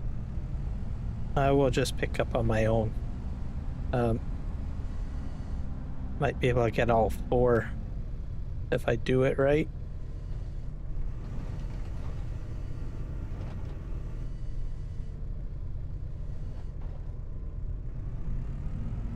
There we go. So we'll have to widen the forks.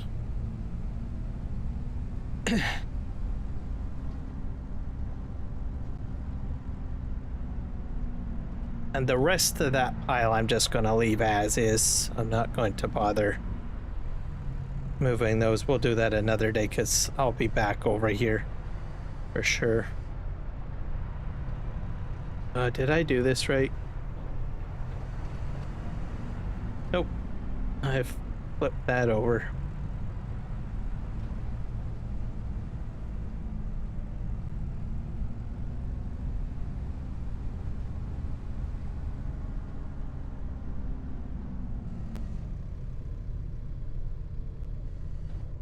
Perfect.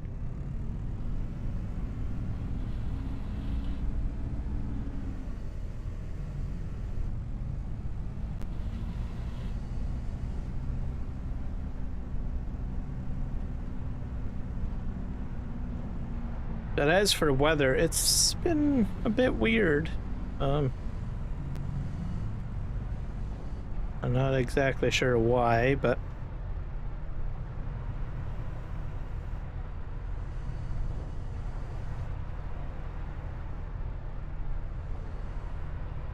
this is what we're gonna do.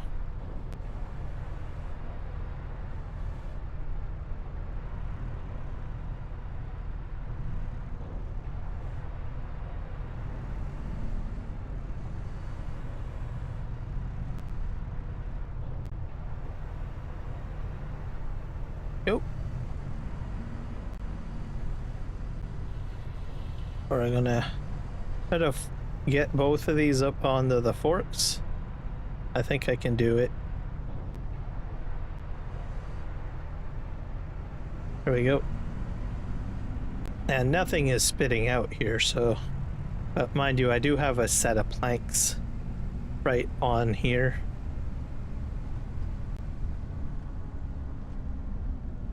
Let's just lower these down.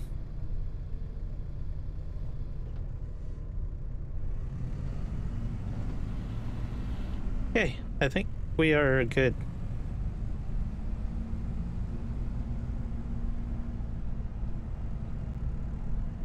Then we'll just pack this up here.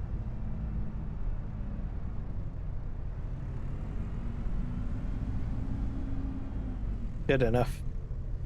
Round this out.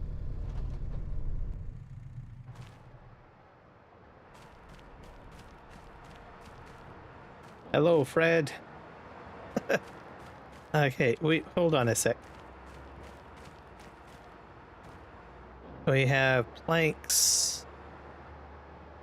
Yeah, they're not, they just don't seem to be distributing. We'll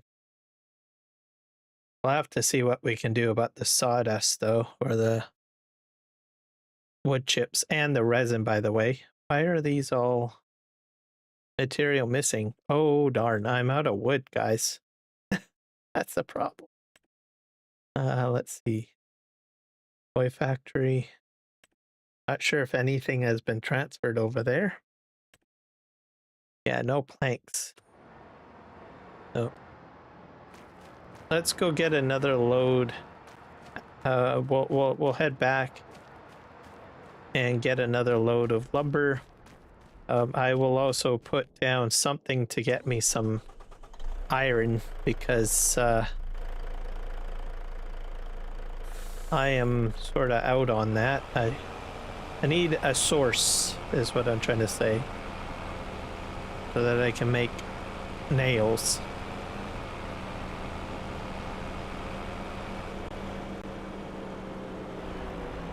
And if I do put something down, it's going to be over where I'm doing all the trees.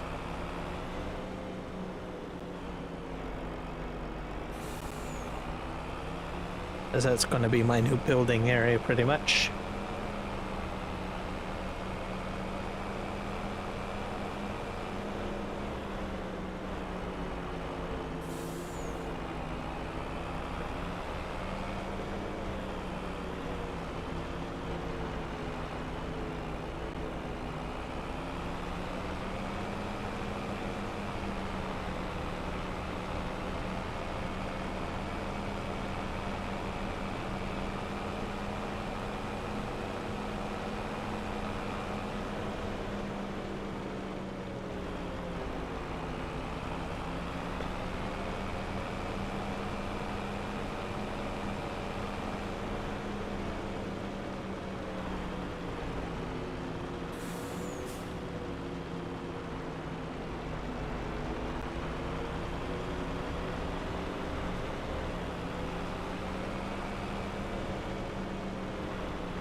So I'm going to put this probably right here for now.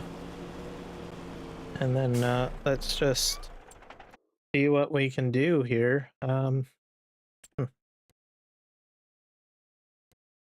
Construction.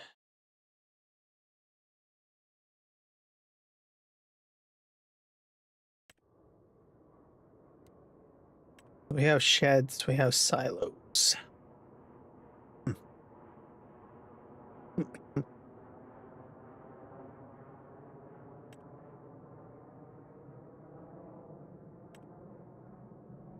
Constructibles. These are farm garages. Containers. Pools. This station provides your vehicle with a better GPS signal. This helps your AI helpers to drive more precise and do their work faster. I wonder if these even have, like, the RTK base stations. Do they even matter anymore in Farming Simulator 25? The theory behind them, it was supposed to help your workers stay on the grass. But now I'm kind of like, I kind of wonder if they even have any relevancy anymore. So that's probably, even when they did first come out, I honestly didn't know if they worked or not. I think they came with like Silver Run Forest, or I'm not sure what they were tied to. I could be wrong on that. It could have been precision farming too, maybe. I'd have to look that up. But it's supposed to help your AI workers, and I don't know if they actually help anymore. Are they relevant? Are they a waste of space? And then you have the weather machine here. I think that improves things, and that probably still is relevant, especially more so with weather in FS25 being so crazy, right? Yeah, farmhouses. So let's go back to productions here. What do we got here? Factories. So these are your biogas plants. We have a bakery. Carpentry. Oh. I could put a carpentry down. That would definitely use up wood.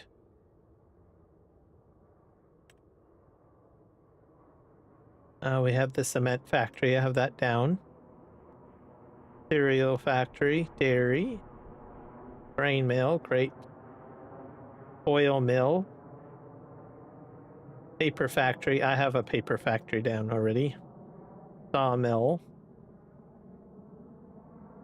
Sawmill. Wood miser takes goods and transforms them into different products. Already doing that. spinnery, sugar mill, baler, debris crusher.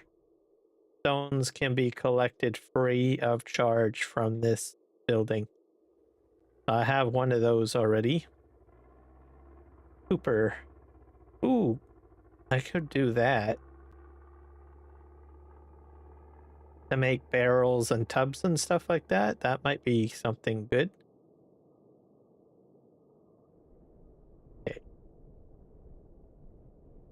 Potatoes, dairy, preserves, soup, spinnery, bakery, preserves, carpentry, cement factory, dairy, grain mill, crate processing, oil mill, sawmill, spinnery, sugar mill, tailor shop, beehive.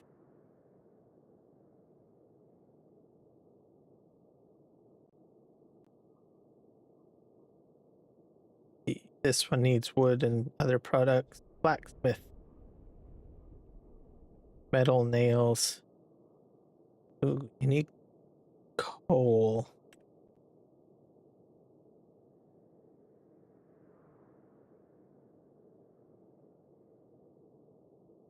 Board and dairy. Brick factory. I don't know where you get the brick from or the mud. That's I guess there is mud on this map somewhere. Butcher shop. Charcoal. Tobacco.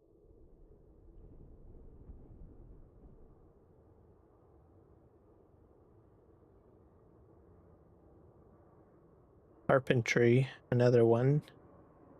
That's a more advanced one though.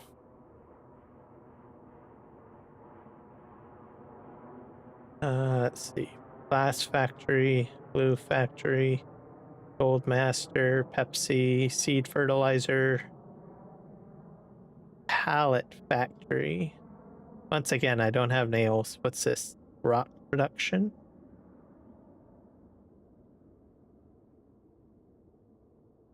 Seed maker, shell fuel, coffee, steel factory,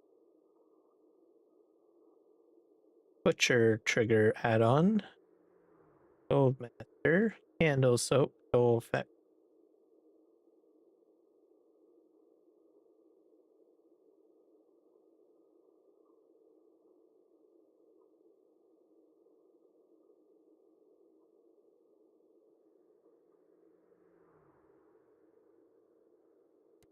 Go to the next one.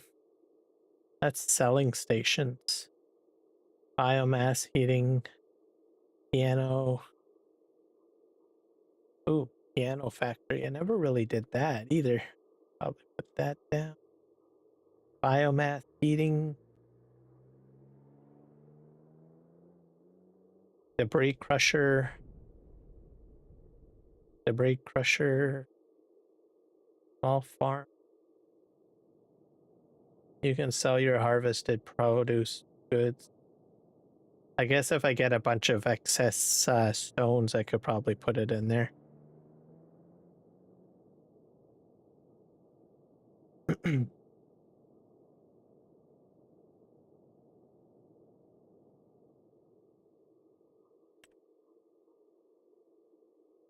Greenhouses.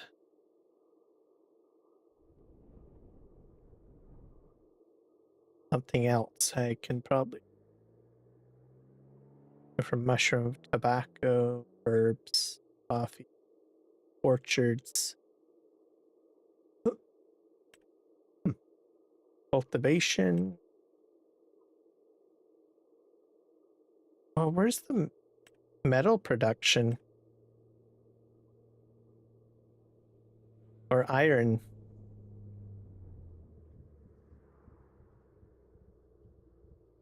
It might be under other in here. Fences, lights, other. What's this got? Tool shed.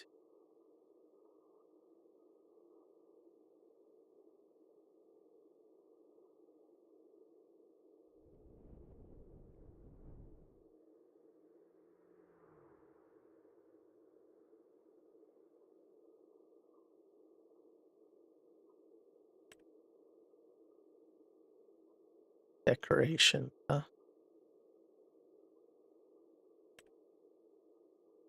Tracks.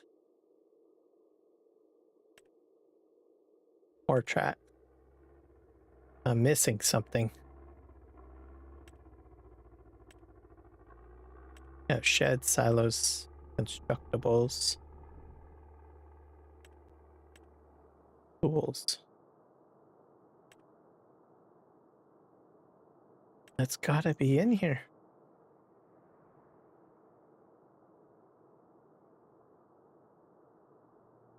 To make metal.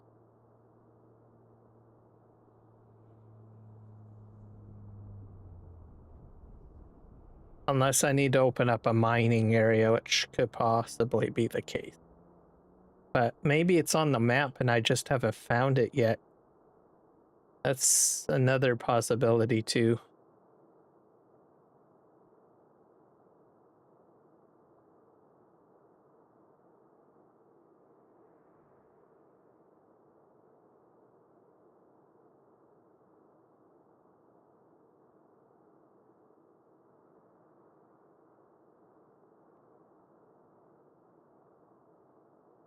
Grain mill. Nope.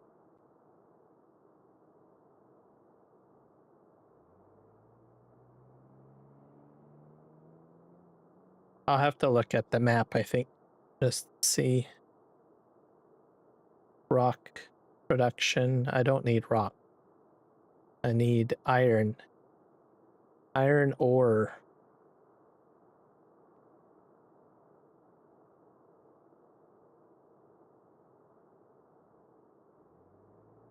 Because there's usually a building that spits it out. So thing.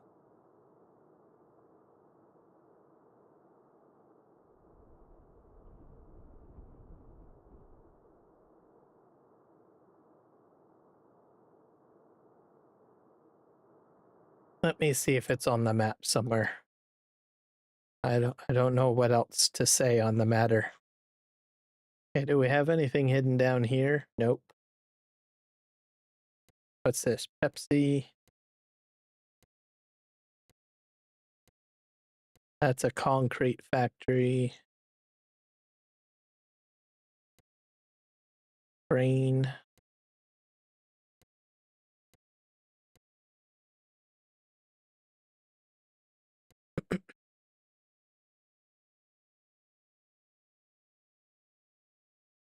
Campbell's.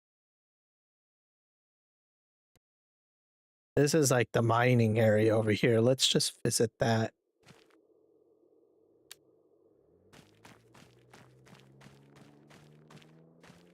Oh. Are you serious? Is this how this works? Hey. I got 1, 2, 3.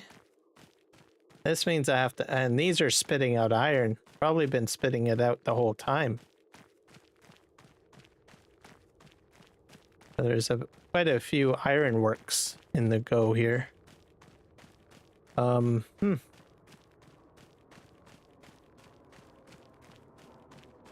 then there's an entrance over here. But that's a long distance, guys. That's crazy. How do you get out of it though? Like, I imagine these are the entrances. Do you have to like bust through?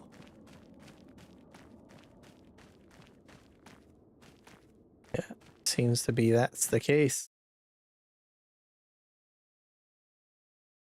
So does one of these numbers represent like just one of the iron mines?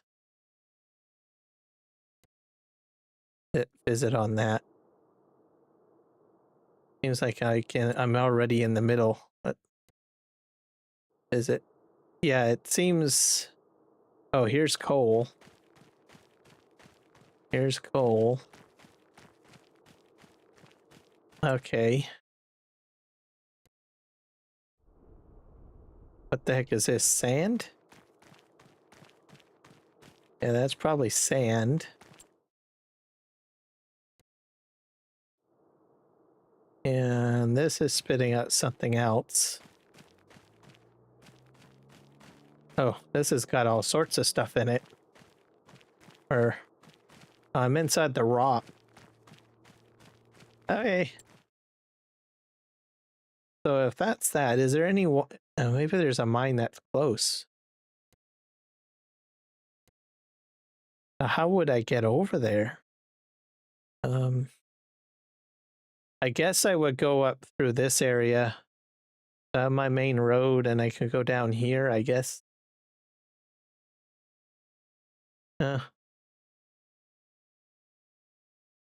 Okay, well, interesting. This is the harbor front.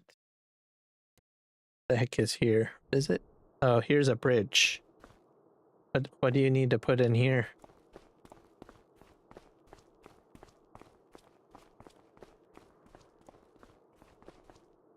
Under construction. I probably have to buy this property in order to get this constructed, I bet.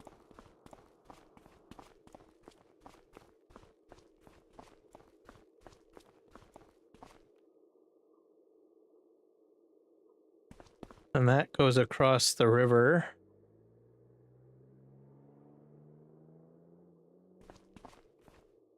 Okay, well, let's just buy this one.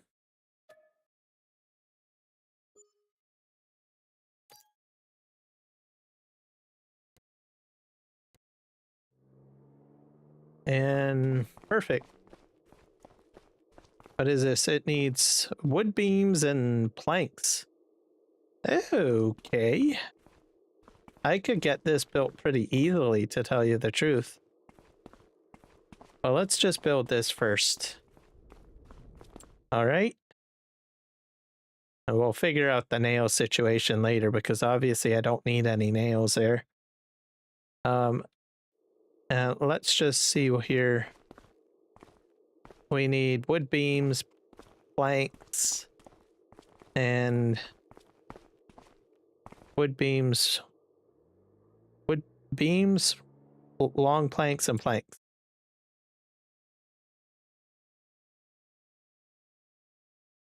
And I need about 1,000 each.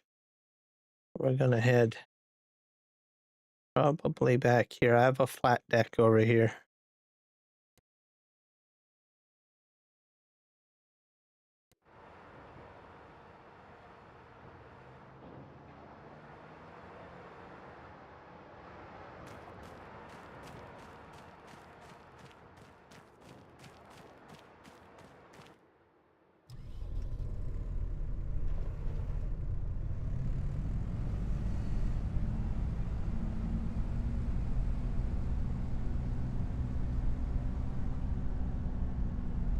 So, actually, I could probably spit them out of here. It'll be a little easier to pick up because they would be all uniformed.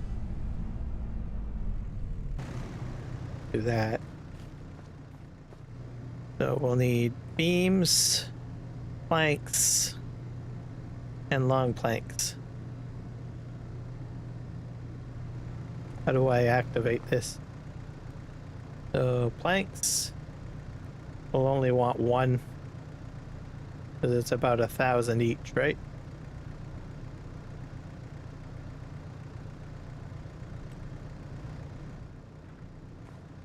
Just take that back in there. Okay. Let's do beams. Or long planks, sorry. It wants 2 out at a time. Crazy. Not exactly what I wanted. Okay. And beams. This seems a lot easier to build than compared to having to build a bridge on PV Canyon Crossing. Yeah, let's do start 1 beam. And I think I'm gonna just load them up onto the smaller trailer. I don't think I need the large flat deck.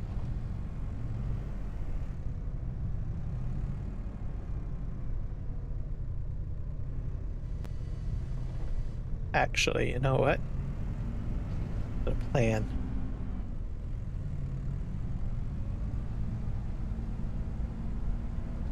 But we'll get ourselves a bridge built.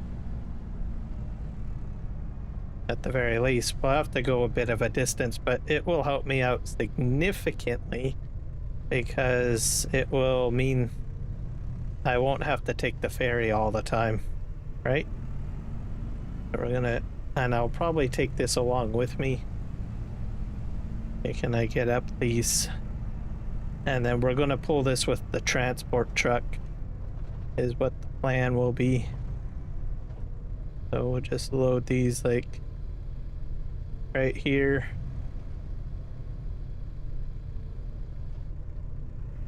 Something like that. Reverse. No. Did I knock that other one off? No, I didn't. Okay, good. Good. Oh, there we go. Hello, Rocket. Welcome. Welcome to the live stream. We're going to build a bridge. I'm just getting my supplies together here. I may or may not need concrete. The recipe didn't seem to indicate concrete. But we'll see. Okay, want to grab this. And we're going to just park up here.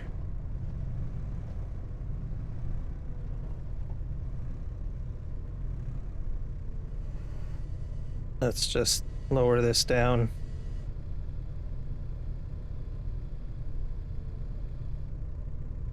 Okay. Actually, I should probably just tilt this.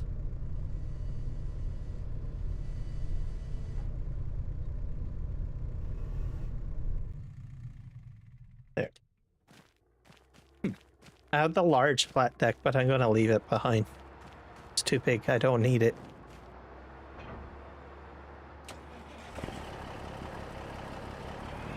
I'll just back this up.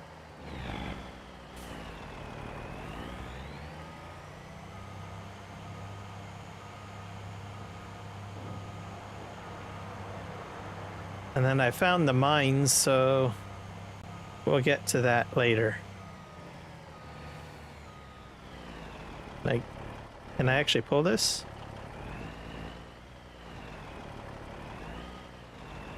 Oh. Okay, I see. I was able to hook this trailer up to it. That's the truth. Fine.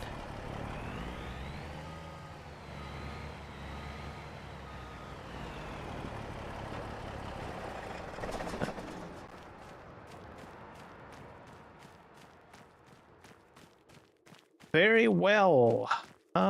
What are my other options? I can buy another vehicle, or will it hook up to the back of this? It might hook up to the back of this. Let's just give it a shot.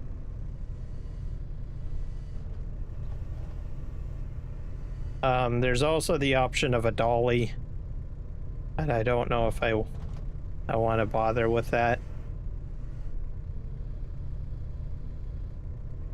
Because I'm not entirely certain that this will hook up to a dolly either. So, and then of course, like I said, I can always buy a tractor. But if I'm going to be going that slow, I might as well just use this, right? So let's just see if this will hook up. I'm pretty sure this will hook up. Or maybe not. Oh, I guess it would help if I lined up my trailer hitch, wouldn't it? Yeah. All right. Very well. Okay, let's go, guys. Let's roll out.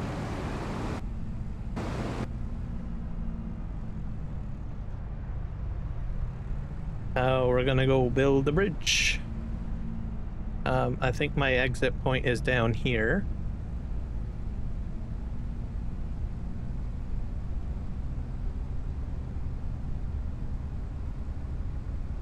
So we'll have to cross the river on the ferry.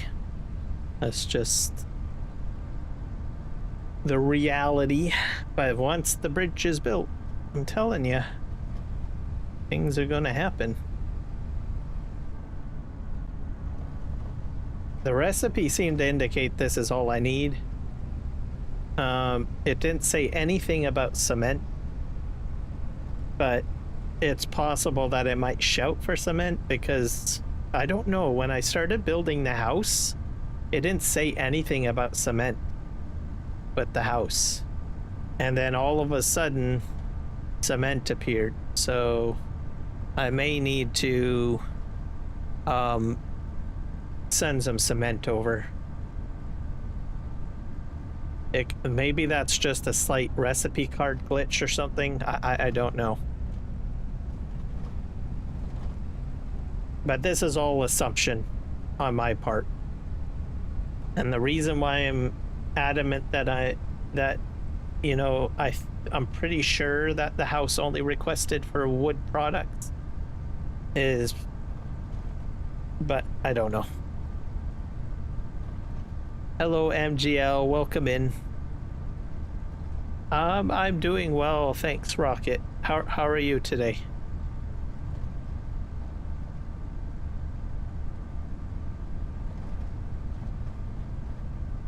And MGL, hello.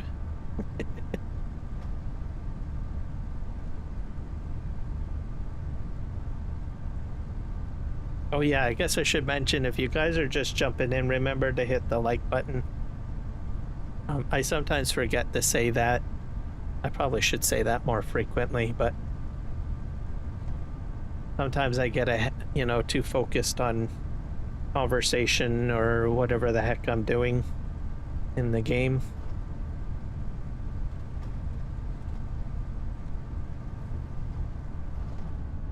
Okay, is the boat on this side? I think I brought the boat over here. Yes, I did.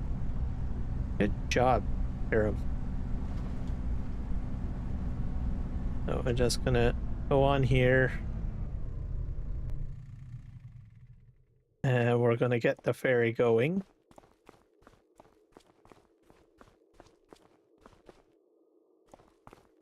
No! Oh, I thought it was... Oh dear, don't leave without me.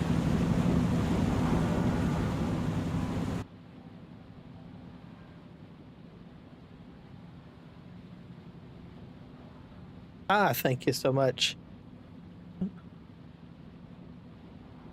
Yeah, I tend to forget to say like and subscribe and stuff. I usually say it like, I guess I try to at least say it once on my live streams.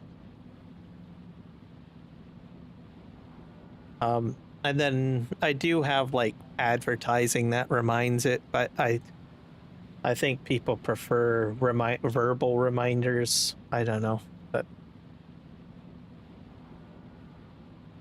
I just get too involved in my game and I enjoy playing my game. Yeah, start the engine. All right, I'm excited. We made it across the river here. And I do need my mini map up because I am still trying to figure out how this map works.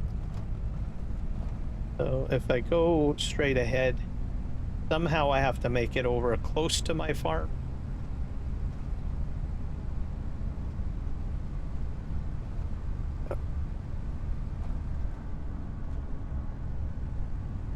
So I play a lot of farm sim in case people want to know. I've watched a few of your streams that I would say hello. Oh, well, I appreciate it. Yeah, I think a lot of my people generally lurk, and I'm okay with that. I'm a huge lurker myself, so I usually lurk a lot of other streams. And I completely understand.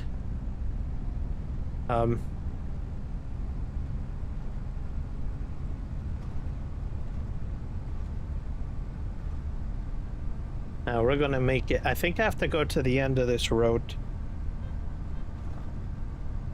I hit the wrong button.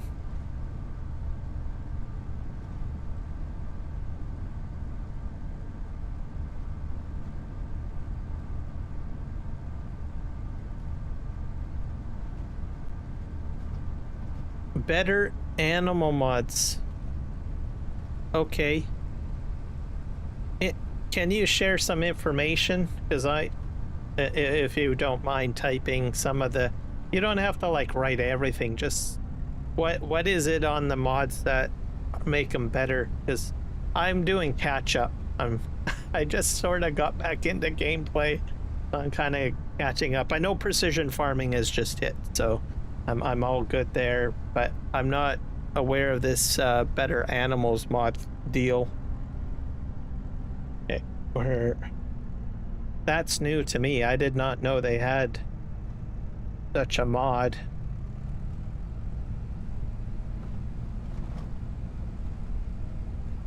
And I think I slightly saw a YouTube thumbnail of what you're talking about, but I never really watched a video on it. I didn't research it essentially yet. But I recall seeing something about it, but I have no clue what is involved with it or what it's all about. Obviously it's about animals, but what makes it better, I don't know. Each animal, it will be an individual. Yeah, that sounds interesting. Is it like horses? Because you can, like, horses for the longest while, you could like get on the horse, ride it around, and I think you could name it Fluffy or whatever you wanted to name it.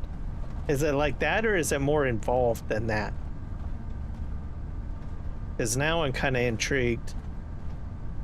Okay, we're almost approaching the bridge. Somewhere down here.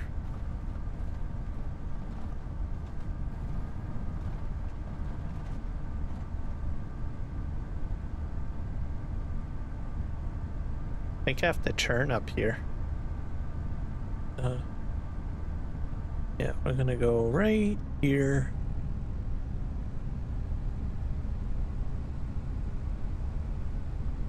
So if the animals are individual, that means they're their own avatar. Do they have their own, maybe, does it mean that they have their own stats or something like that? Sort of down the lines of health, weight, market value, so much more. Okay. So it, And then do you have to manage those? Like the health and the weight and the market value individually? See if I can. Have to lower that down. Oh, that's the wrong button. Okay.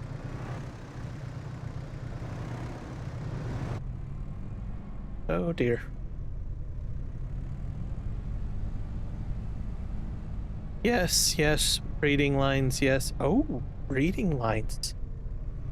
Now that's intrigue. So you could create your own breeding, probably your own breeding family tree.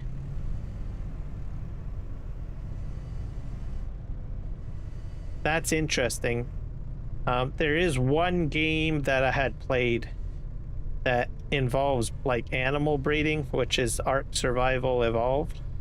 And you had to sort of make a better animal by matching other better animals together. Now I'm intrigued. And then probably makes it worth more. Mr. Sealy P did a mod review. Okay. So I will... When did he do that video? Was it just today or this week? And then I will try to find it and make a point to watch it, because that seems to be intriguing to me.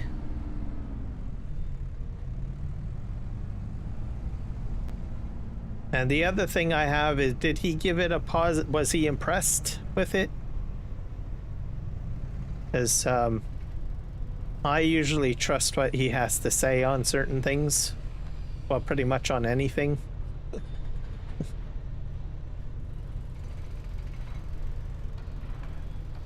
Okay, let's just get this up out of here. Oops.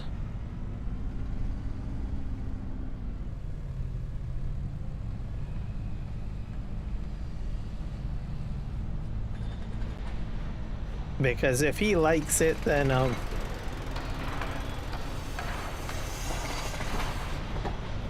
it's definitely going to be something that I will probably enjoy.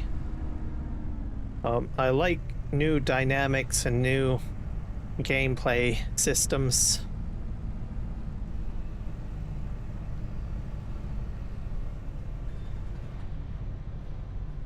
Especially if they're fun. Okay, let's just grab this one.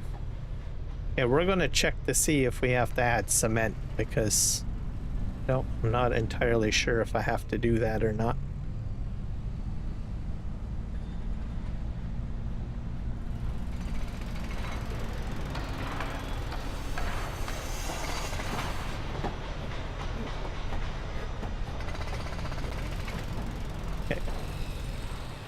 Because it didn't say anything about cement, but so we have the planks in there. Oh, it's building. I have a feeling it might ask for cement later. But it's going to build a bridge across the road here, or the way. And I don't know what this is. That's a solar panel.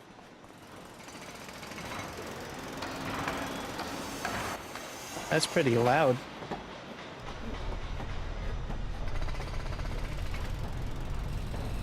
But if you end up breeding, it'll be interesting to see how you can increase the value of your animals. I think that is like a great way of doing things. Okay, let's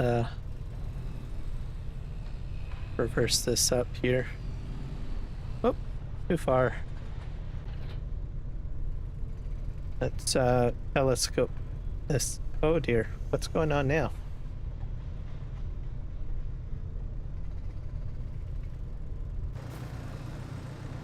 I think I just lost my controller. My controllers aren't working. Not sure why.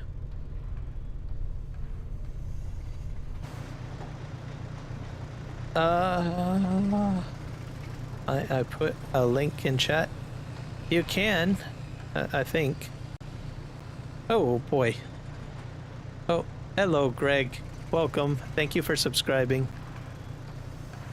I wonder if you can you? Is it working? Are you able to post in chat? I don't know.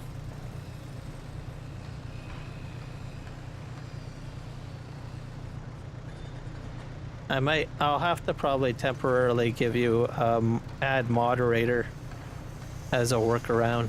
I'll have to really figure out how I can turn on links. I've always had links turned off, but here, try now. I'll make you a moderator temporarily. Add.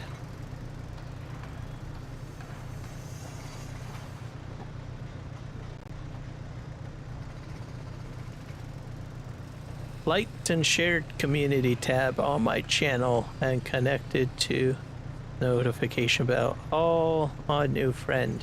Oh, thank you so much.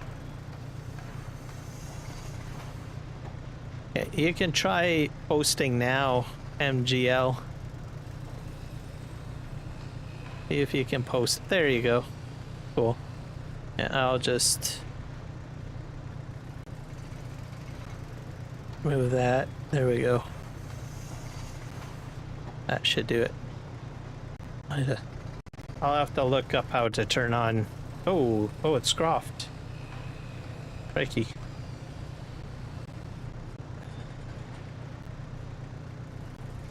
Realistic livestock. Ooh, okay. I'm gonna like the video and I'm going to save it to my watch list. I will probably make it my first video to watch tomorrow. And then I will have to see if I can add that into my gameplay.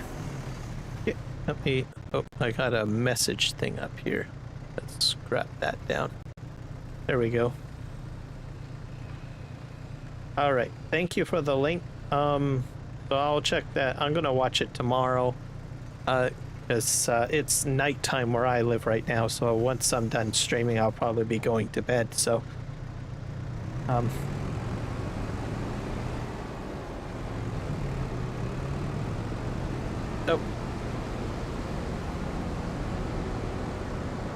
I'll have to subscribe to your channel, Greg. I don't think I'm subbed to you. I can figure that out. I just click on your link and I go to your channel. So... let me go ahead to your channel. Oh yeah, you do farming simulator videos too. Cool.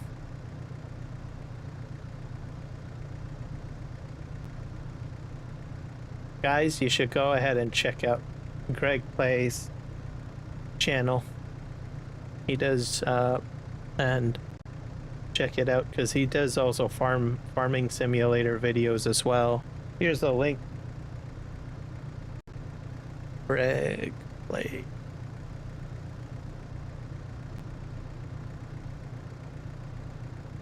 Channel. Okay.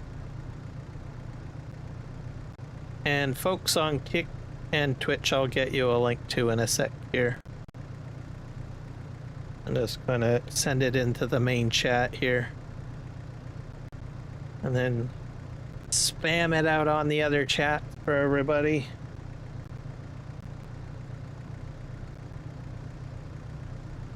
There you go.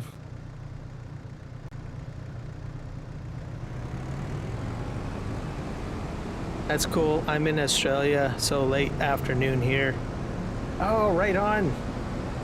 Another Australian. Sweet. I've been trying to get like more Southern Hemisphere folk on my channel. I got a fair amount of Americans, I get Canadians, I get people from the UK and Europe, and some folks from India, I believe, and South America. But I haven't gotten a lot of folk from the Southern Hemisphere. I'm slowly growing though, so just wanted to say that. So I'm not like I'm desperate for Southern Hemisphere folk. Think that, but I like growing my community. Oh, you're from the US? Right on. You are one of my southern neighbors. I'm up in Canada, by the way. Hence the maple leaf. Yeah, I think I did a number on my joysticks, folks. I think my USB ports probably went and barfed on me. That's just too bad. Oh well. Not sure why they barfed, but it happens.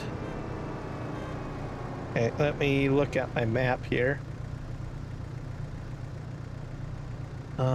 So we need to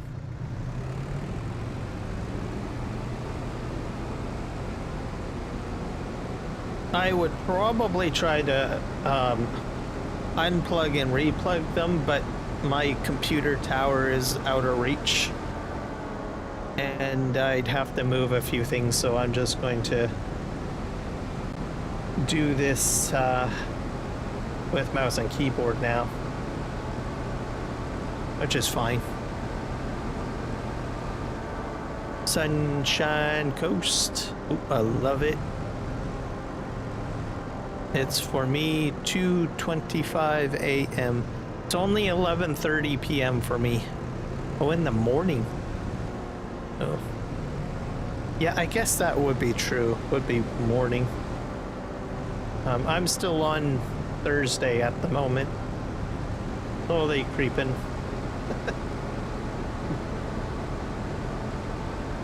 Into Friday. I think I have to turn down one of these roads.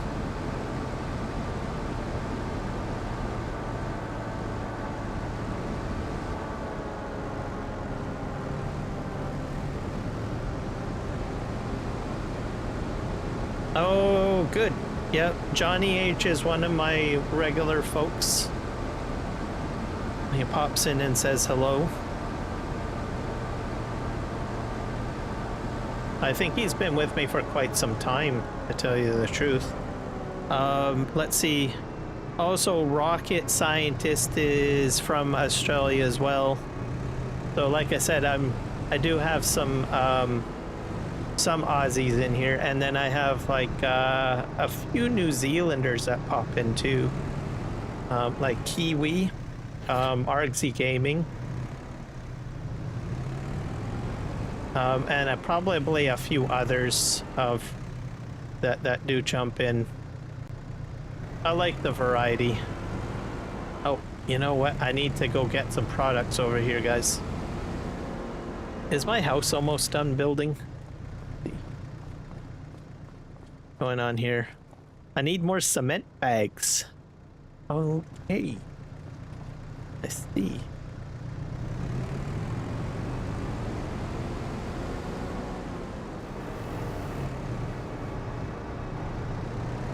Do I have a cement bag here?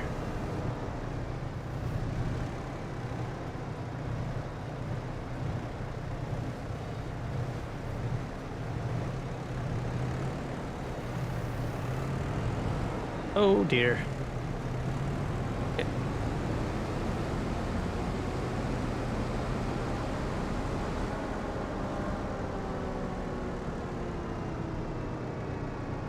Yeah, that's, we're gonna pop this in here. I have a feeling I'm gonna get asked for cement bags on that bridge.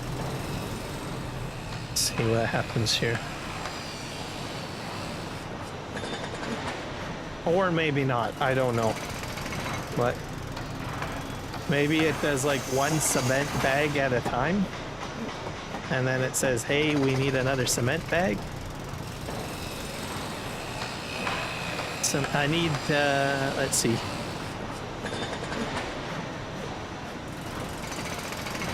Required material. I need at least probably a few more cement bags. So it's 1,000 liters per cement bag. All right. I don't think I have any more built yet. This cement factory is a bit slow.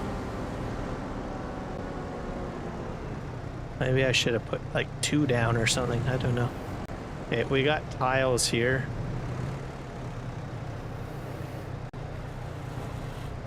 We're just gonna take this off of the...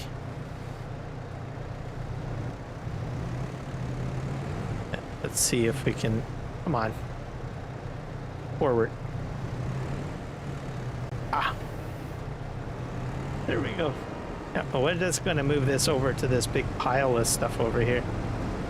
That's what we're gonna do. Just for the time being. Put that there.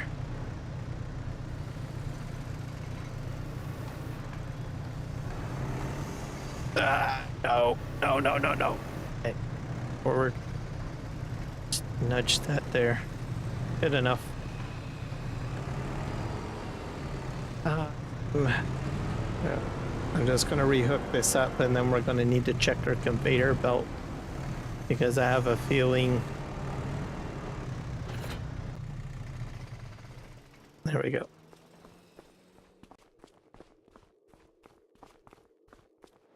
Oh, is Greg jumping out? It was nice meeting you. Take care.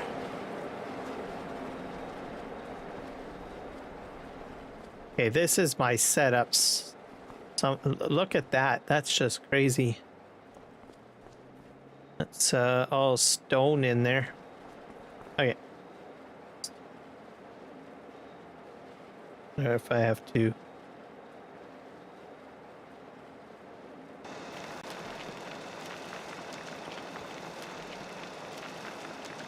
We're just slowly scoop this up here and put it in.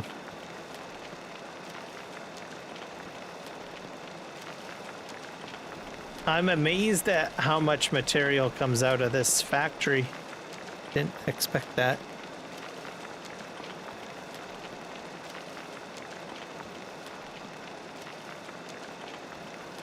Oh yeah, I should let you guys know, I also live stream on Twitch and Kick too, so that's what Stream Elements is shouting out there.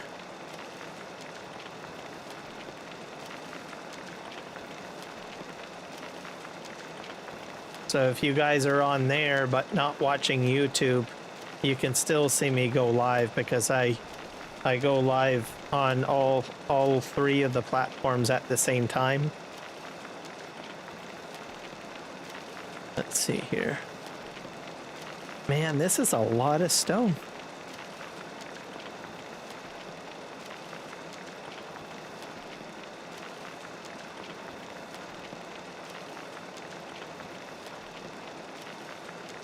So I imagine I will need at least about 6 more bags of cement to put in the house alone.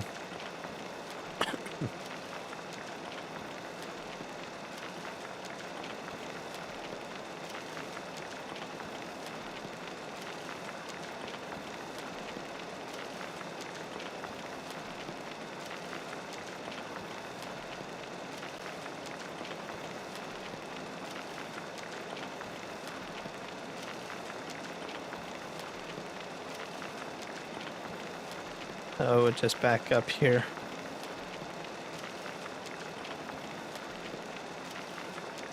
But I'm thinking on that animal mod. And just, well, even though I'm just doing this, I was thinking, man, if I make different breeds, that would be phenomenal.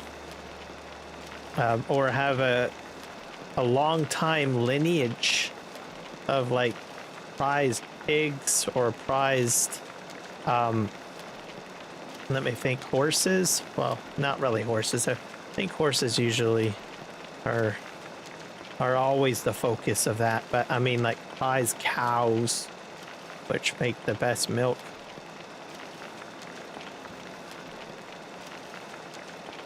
The other thing too is that would probably go quite well in like what do you call it, where you like kind of sell products to another player, but they're on like another server or something like that. That's something I never really got to try out yet, but I know about that community, that you can like send stuff from like server A to server B, and you have like some sort of online like internet market for products. Okay, what do we got over here? This is still... Yeah, so this will need at least 6 more bags. So it's going to be a while before that is finished.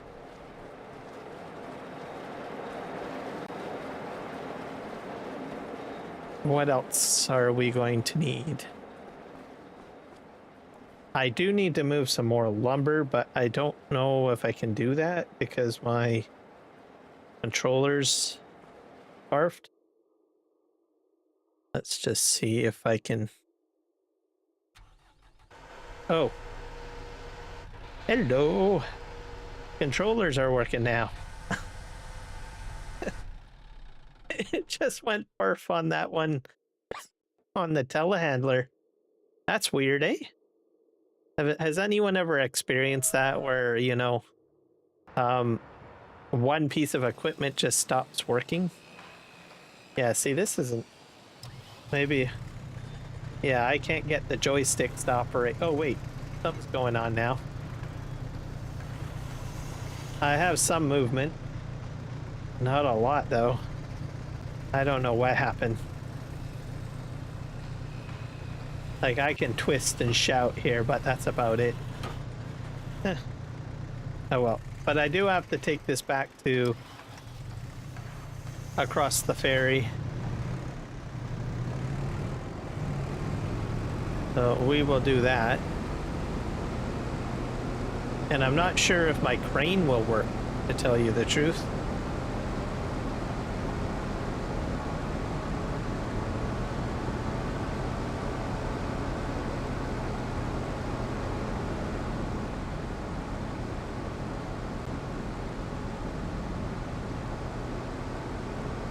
And we're gonna go this way. I also have precision farming started on this, guys. So unfortunately, I'm like in the winter. But once we get to like March, I want to do the oilseed radish approach to things. I honestly never really touched oilseed radish in any of the prior games. I think maybe I played with it on Farming Simulator 19 because I honestly didn't know what the crop was for. And then eventually I found out that the crop doesn't really have any practical usage to it. However, with precision farming, you do get like some sort of financial bonus if you use it. So since I am using precision farming, I'm going to try the oilseed radish approach.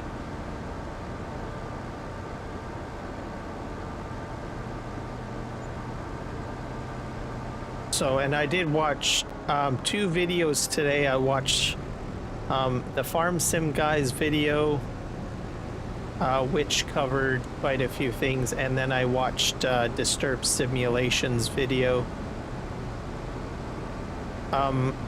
Disturbed's video covered the relevance of plowing, so I started with that, and then after I had finished that video, Farm Sim Guy's video kicked in afterwards, so I watched that, and he covered a bit of the oilseed radish aspect in his. So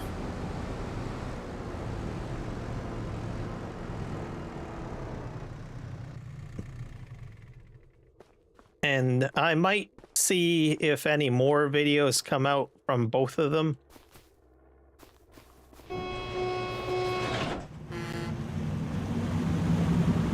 And I think DJ Goham had said Farmer Cop made some videos, so I might jump to that channel to see exactly. Oops, oh my gosh. I left that down. My bad. Shame on me. It's,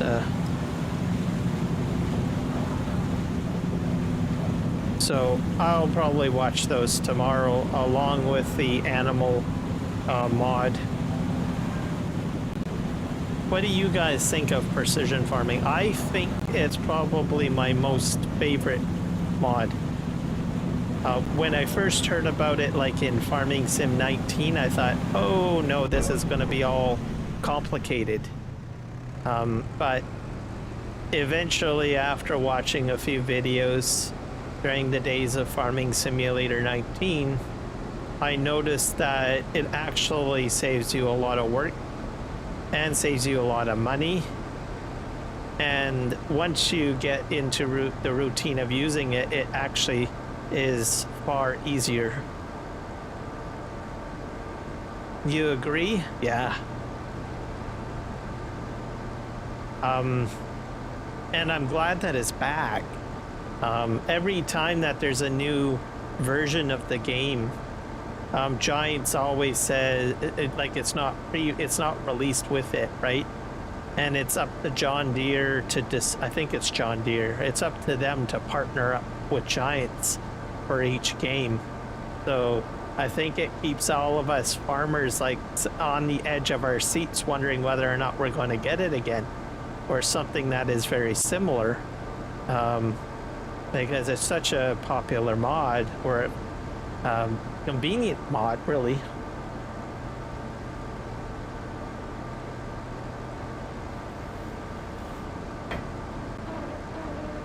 Oh, this is weird. I can't even get the crane to go up and down with my mouse. That's something very weird has happened with this particular machine. I have very little control over the boom on this particular unit.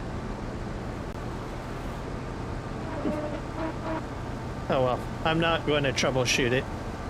Most likely once I restart the game or change something or whatever, it'll probably get fixed. So, and I'm pretty much done using this machine anyway, so not gonna go and pull my hair out over it. And I'm hopeful that the issue is just isolated to this machine. My logging equipment, I still need crane access, and I'm hoping that's not all butchered on me. Okay, let's just go in here. I'm going to leave this in here.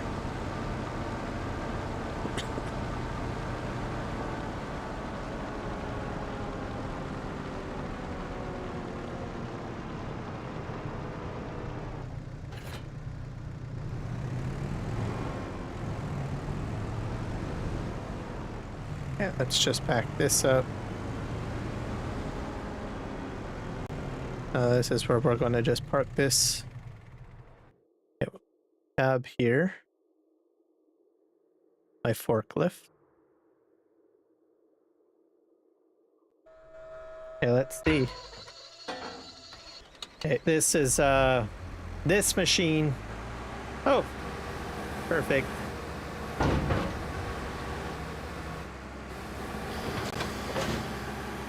So I do still have motion. So it's something with that one, with the telehandler. I don't know what it is, but oh well. I'm done using that machine. I imagine after the game restarts or something, I'll be good to go. It's this machine too. I also need crane functionality. Okay. Because I like playing with joysticks.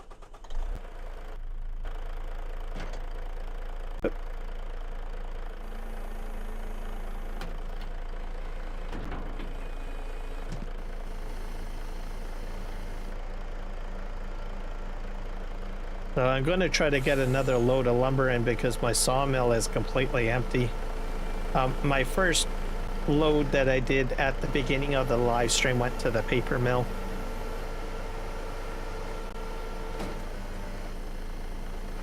Okay, hopefully I can get that. Here we go.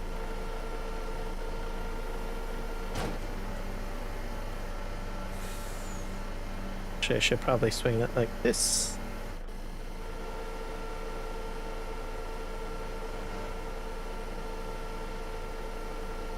And I'm going to have to empty out sawdust at some point. Sawdust is filling up fairly quickly. I might see if there's like a sawdust silo. That's something that I'll look at probably next game. I still have like 2/3 of the storage still available to me. So I'm not like overly concerned, but if I don't, if it gets if it gets filled to capacity, it's going to stop my production. So then I'll have to empty it out. So.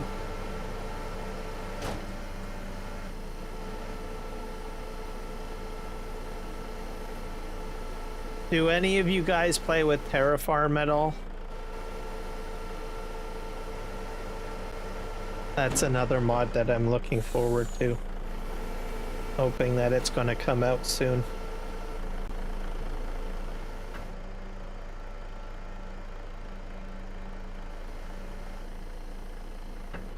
I went like Terraform crazy in Farming Sim 22. Especially on the PV maps. And I want to put it on this map. Well, once it gets made for 25. And I imagine there's plenty of incentive. I mean, for it to get made. There's a lot of people who like to use the FS Minor mods, and then there's the, what is it, the RGC crew or Real RC crew? I can't remember what they're called, but he does all sorts of construction maps and stuff like that. Let's just close the map out. That's just taking up too much of my screen space.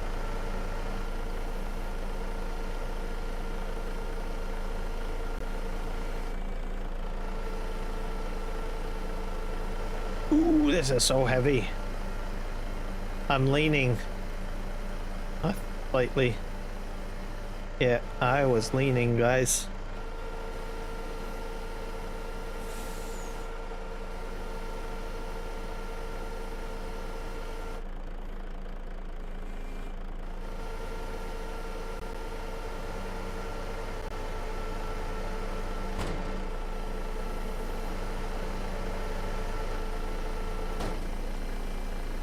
Yeah, I got full crane access. Isn't this wonderful? Yep. I don't know what happened with the telehandler. Just like scratching my head on that one.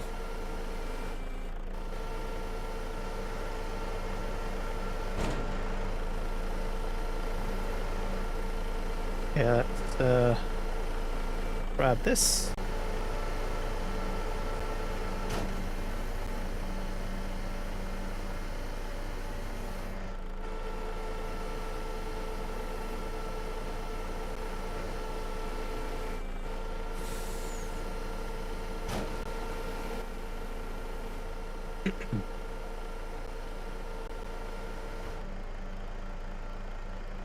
And logging, I think, is by far my favorite.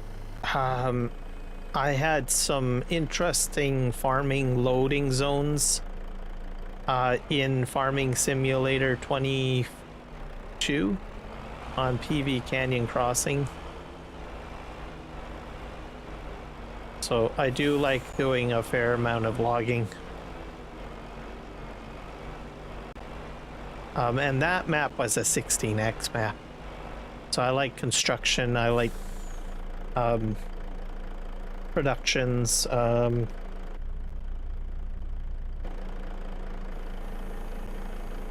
logging. Ever since I got like my 2 joysticks. Okay, let's do this.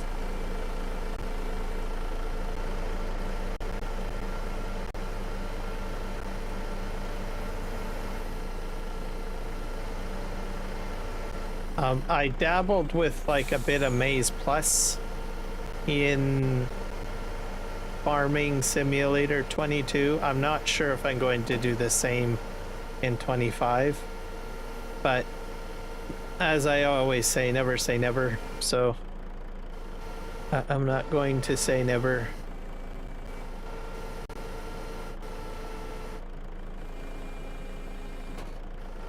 I think the only one that really convinces me to jump into Maze Plus is Disturb Simulations. So if I start watching, if I like, he'll put something like a catchy video title, and then I'll watch the video, and it'll be like a Maze Plus video, and then I'm like, okay, fine, I'll start doing some Maze Plus.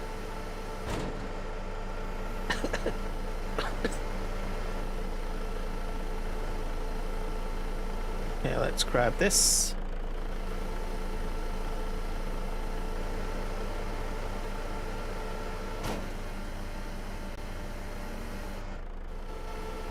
And I also like Courseplay and Auto Drive.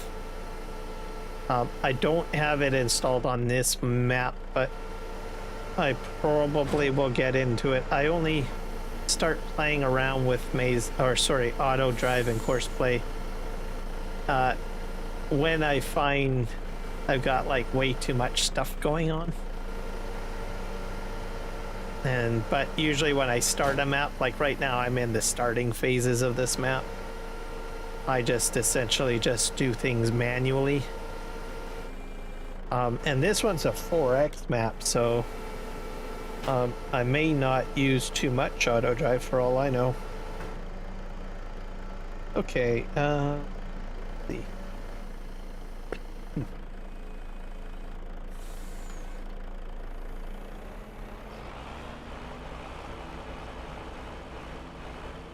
I think I'm gonna sort of turn like this. I can probably fit like one more load on the back trailer, or half of this will go. All right.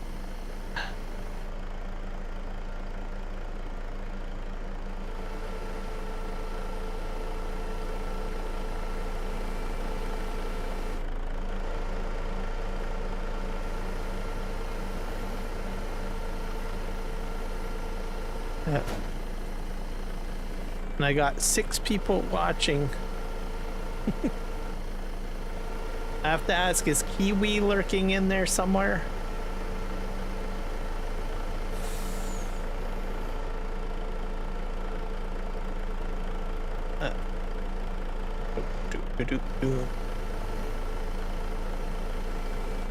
Oh, I gotta fix this one log, move it forward.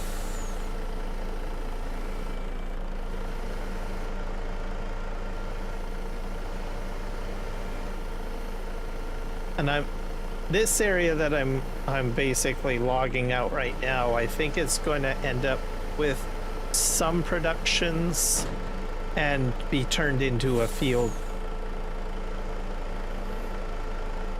In case anyone's wondering what I'm going to do with this area.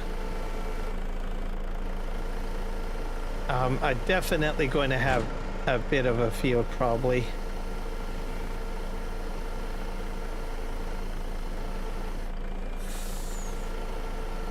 Either that or maybe some sort of animals. So this sort of depends on my thought process. I will need to do something have to do something with regards to metal. So I will have to open up those mines that we were looking at a little earlier.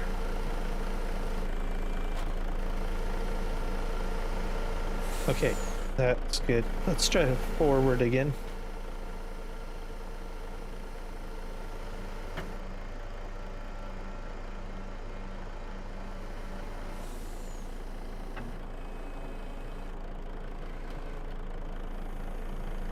And hopefully I don't get hit with a tornado. I actually don't even check the weather.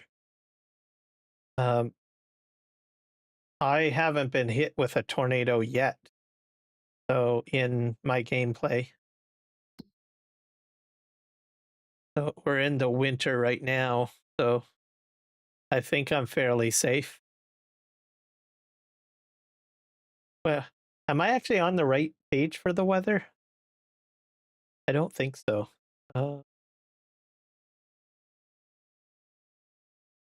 I thought this was for weather. Is this for weather? Oh, weather's down here. Here we go. It's at the bottom. So yeah, it looks like I'm pretty clean for weather here. It's just going to be like snow and rain. I wonder if I have weather turned on. I should probably check that, shouldn't I? Seasonal growth, yes. 1 day, fixed visuals, snow on. Crop destruction is on. Periodic plowing required. Whether or not you need to plow your field periodically to keep yield high. I probably will just keep that off. Field stones are on, weeds are on, disaster destruction and enabled. So I am good to go on that. So I think we are okay. So I'm just fortunate in the game, I guess, really. So, no tornado yet. Knock on wood. But I would like to see it at least once. Do I necessarily want it to hit all my infrastructure? I mean, what? I have a feeling I'm gonna have to keep that cement factory running 100% all the time. So, because I heard that if you get something that gets knocked over or destroyed, you have to rebuild it, if I'm not mistaken. So, just dump this over here.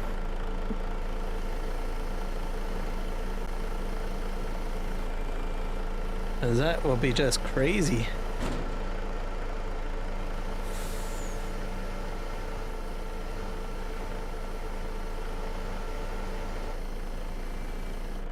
Look at that. Okay. My God, look at that. I got like, nope. I got too excited.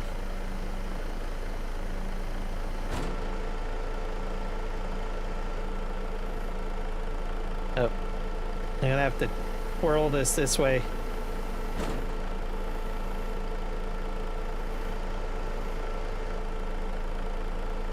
So what I've learned with loading this is the side of the logs that are lower to the ground or closer to the ground should be facing you, in case anyone's wondering.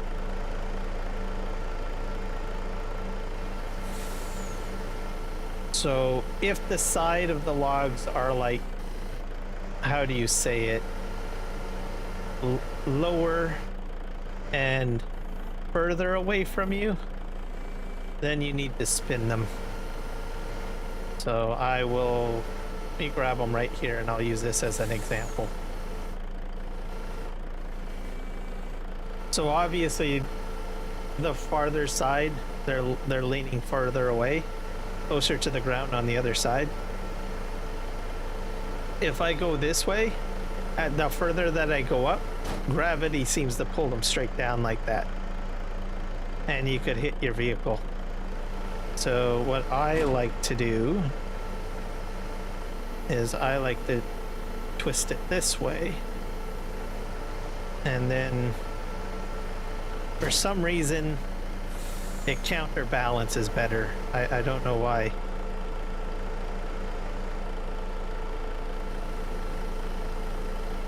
Just sort of a pro tip in case anyone's wondering.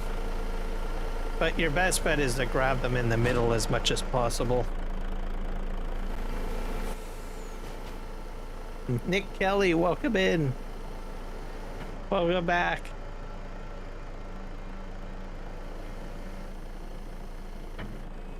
I'm just giving a lesson on logging here. Or talking about logging. Give pro tips.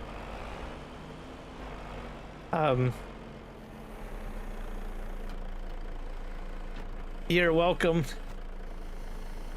Also, it's crane functionality. I think crane functionality is what frustrates people the most in logging.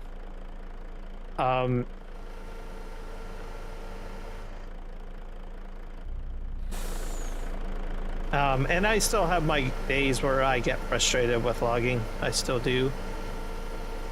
19 in Farming Sim 19. Oh, I couldn't stand logging in 19.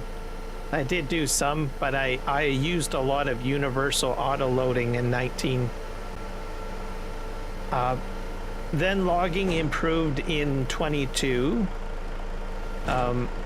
And I will say improved, significantly improved, but not 100% improved. And then this game, 25, far better. Far, far better.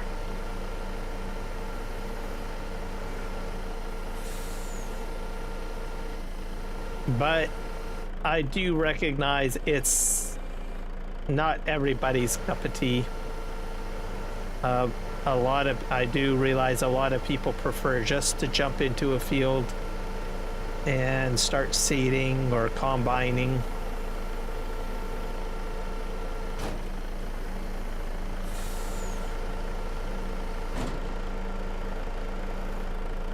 Or mowing. I do enjoy mowing. Mowing's fun. Let's do this. Oh, I messed that up. That's an easy fix. I'll have to lift this straight up because it's jabbed between the forks.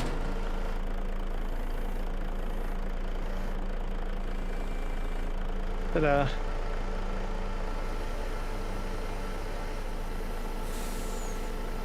Actually, what we're going to do, move this one. This one I'll just pop up here.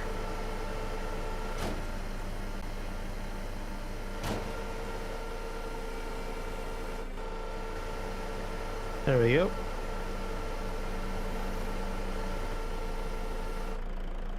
You couldn't do this?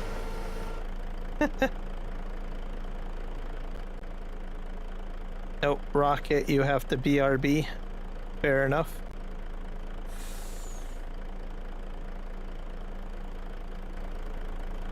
Yeah, it takes a bit of patience doing this, for the most part. I hope they bring back the, what is it, the logging league league back. I'm not sure if they're going to do that again. I'll have to look into that too. There are some people that are really good at in-game logging. I mean, especially in the competition, like as a competition. Yeah. Oh, this might not be good. Oh, I salvaged it. Good. Okay, we'll just fold this up. Let's strap this down. We're gonna head back to the lumber yard.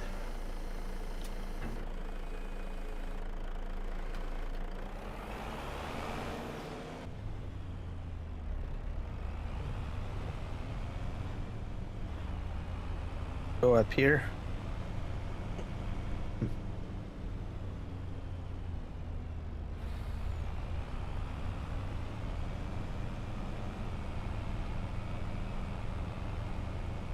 You don't have no patience?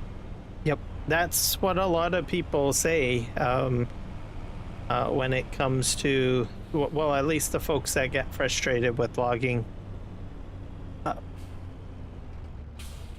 And I think you do have to have a degree of patience to do it.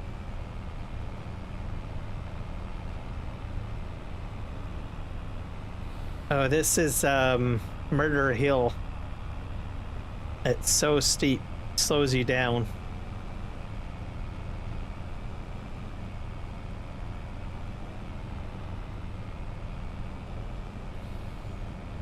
So one of the episodes, I think we're going to start doing some mining. I don't think we'll be doing that tonight. But we did a little bit of map exploration earlier. So now I know where I can get my iron ore. So we will I'll probably do that the next episode. Or live stream on this map, because it would probably make more sense, because then I can start off with a fresh project on doing that.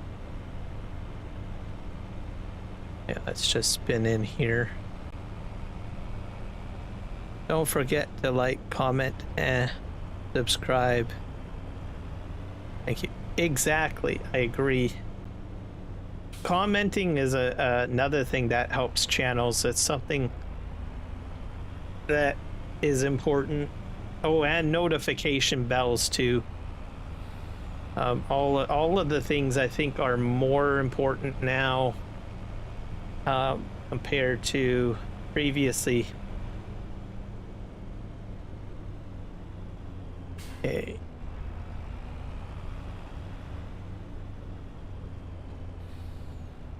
Especially if it's a channel that you like watching a lot. Because I watch a lot of YouTube. I mean, a lot of YouTube. It's crazy how much YouTube I watch.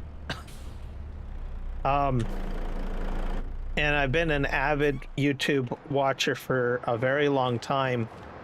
But as a viewer, and I'm not speaking as a content creator here, but as a viewer, something that I've noticed is that some channels end up get hidden or buried. So if there is a channel that you like to watch on a regular basis, I recommend hitting the notification bell on that, especially if you have like several channels that are subscribed. Like I have a lot. I mean, a lot. I think I probably have like nearly 300 channels, maybe more, subscribed to. But my reasoning for that is because I am subscribed to farming simulator channels.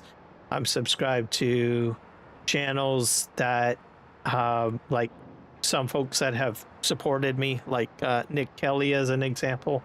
I'm subscribed to his channels. I'm subscribed to channels that teach me how to do content creation, video creation. So I have a plethora of channels that he subscribed to. Now, there are some folks out there that are, you know, they're only subscribed to one or two channels, right? Because there are only a couple of people that you are interested in watching. And maybe you will eventually know when someone goes live or a new video comes out. But if you're someone that has like probably well over 100 channels that you're subscribed to, the notification bells, I think, utterly more important now compared to previous years. Because there are days that I'm trying to find a certain person or certain content that I'm trying to get information on, but yet I never got notified, or it's buried. It's not, the algorithm is not putting it in front of my face like it used to, because it gets buried. So I've started getting into using the notification bells a lot, just so that I get notified in my notification list when certain things go live.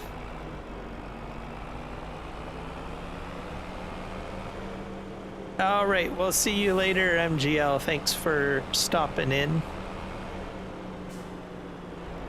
And also for sharing that video with me, by the way. I'm going to be checking it out tomorrow.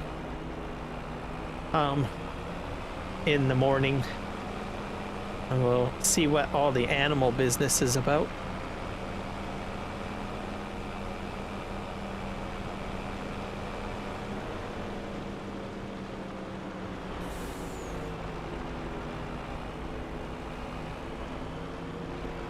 Well, the notification bells have two settings.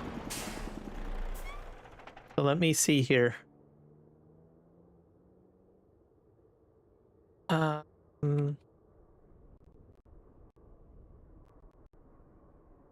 me see. I'm just gonna mute that. Where is the notification bell?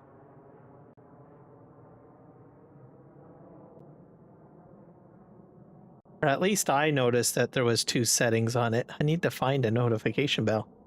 This channel doesn't have. Where's Oh, I probably gotta go back to the main page.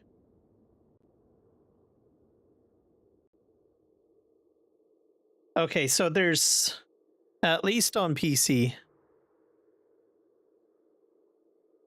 Yeah, for sure. When you joined in MGL, just remind me. And then I'll let you know. See you later. But to answer your question, Nick, what I've noticed is that one, it's tied to the subscribe button, and there's a drop down, and they've added a few things in there. There's personalized, there's none, and all. And it's quite possible that some folks are hitting personalized. And so people need to choose all, notification bell all. If it's set to personalized, what it's going to do is it's going to check your most recent history and the content that you're checking. So as an example, let's say you have a channel that is related to farming simulator content, and you've got it subscribed as personalized. Okay. But then tomorrow you go and you start watching a bunch of content creators having to do with NASCAR. What it's going to do is it's going to prioritize NASCAR content over farming simulator content. And it'll bury the farming simulator content. You won't see the notifications on it because you set that farming simulator channel as personalized. And the fact that you started watching NASCAR content or something else, a different subject, YouTube is going to show you content related to what you've just recently searched or watched, which is NASCAR. And you'll never know that your favorite farming simulator guy has gone ahead and started a new video or a new live stream. So just something for folks to do or be aware of. So what I start doing now, and they changed that, I think, not too long ago, within the past year. And I know it had frustrated me as hell. And I said, why the heck isn't my videos not coming up? And sometimes they would, and sometimes I wouldn't, because my search history would change. And my personal history would change because I keep on flip-flopping topics. But I get more notified now because I actually subscribe to all on the notification bell. Or I mean, I do all notifications instead of personalized. Yes, they're changing too much. The other problem is they're not really doing a great job at telling people what is getting changed. So, and I'm not just saying that content creators need to know this. They're not telling the users, hey, by the way, you know, this notification bell works differently now. Please do this, this, and this instead, right? And I think that's where they're really failing their user base. I think what they need to do is, you know, put a tooltip. You know, if a new feature comes in on desktop or what have you, they should have like a little note, like a update section that has a small sentence saying, hey, new information or new process or new this, just to get people more aware.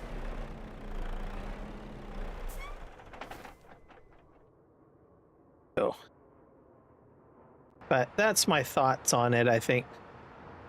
And I think that's why people are confused. And I will admit, I mean, I use YouTube so much for all sorts of things, and I create content on YouTube, and even I'm baffled, or was baffled until I noticed the little bell. It's like, nobody told me. I had to literally click the little bell to figure out that there was a new option on there. I was like, oh, okay. There used to be a time I didn't even have to hit the notification bell. I used to just be up to date on everything, right? But they changed something. Actually, a lot of things. Too many things. It's too crazy, I'm telling you. Oh. All right. See here. But yeah, so that might help folks that are a little bit confused. So make sure you hit the little notification bell and choose all, I guess. Especially if you're trying to, you know, keep up to date on certain people's video content.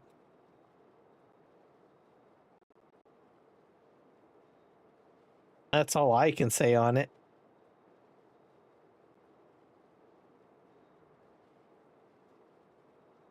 But even it's more complicated, I think, for like content creators because there is a lot of features that are coming out in beta. Like there's certain content creators that have access to certain things, and some content creators don't have access to things because they're running beta tests and stuff. Some parts of the world they have some content creators have certain things, and some viewers have certain things. It's a little crazy, is what I want to say. But as what it is what it is, I guess.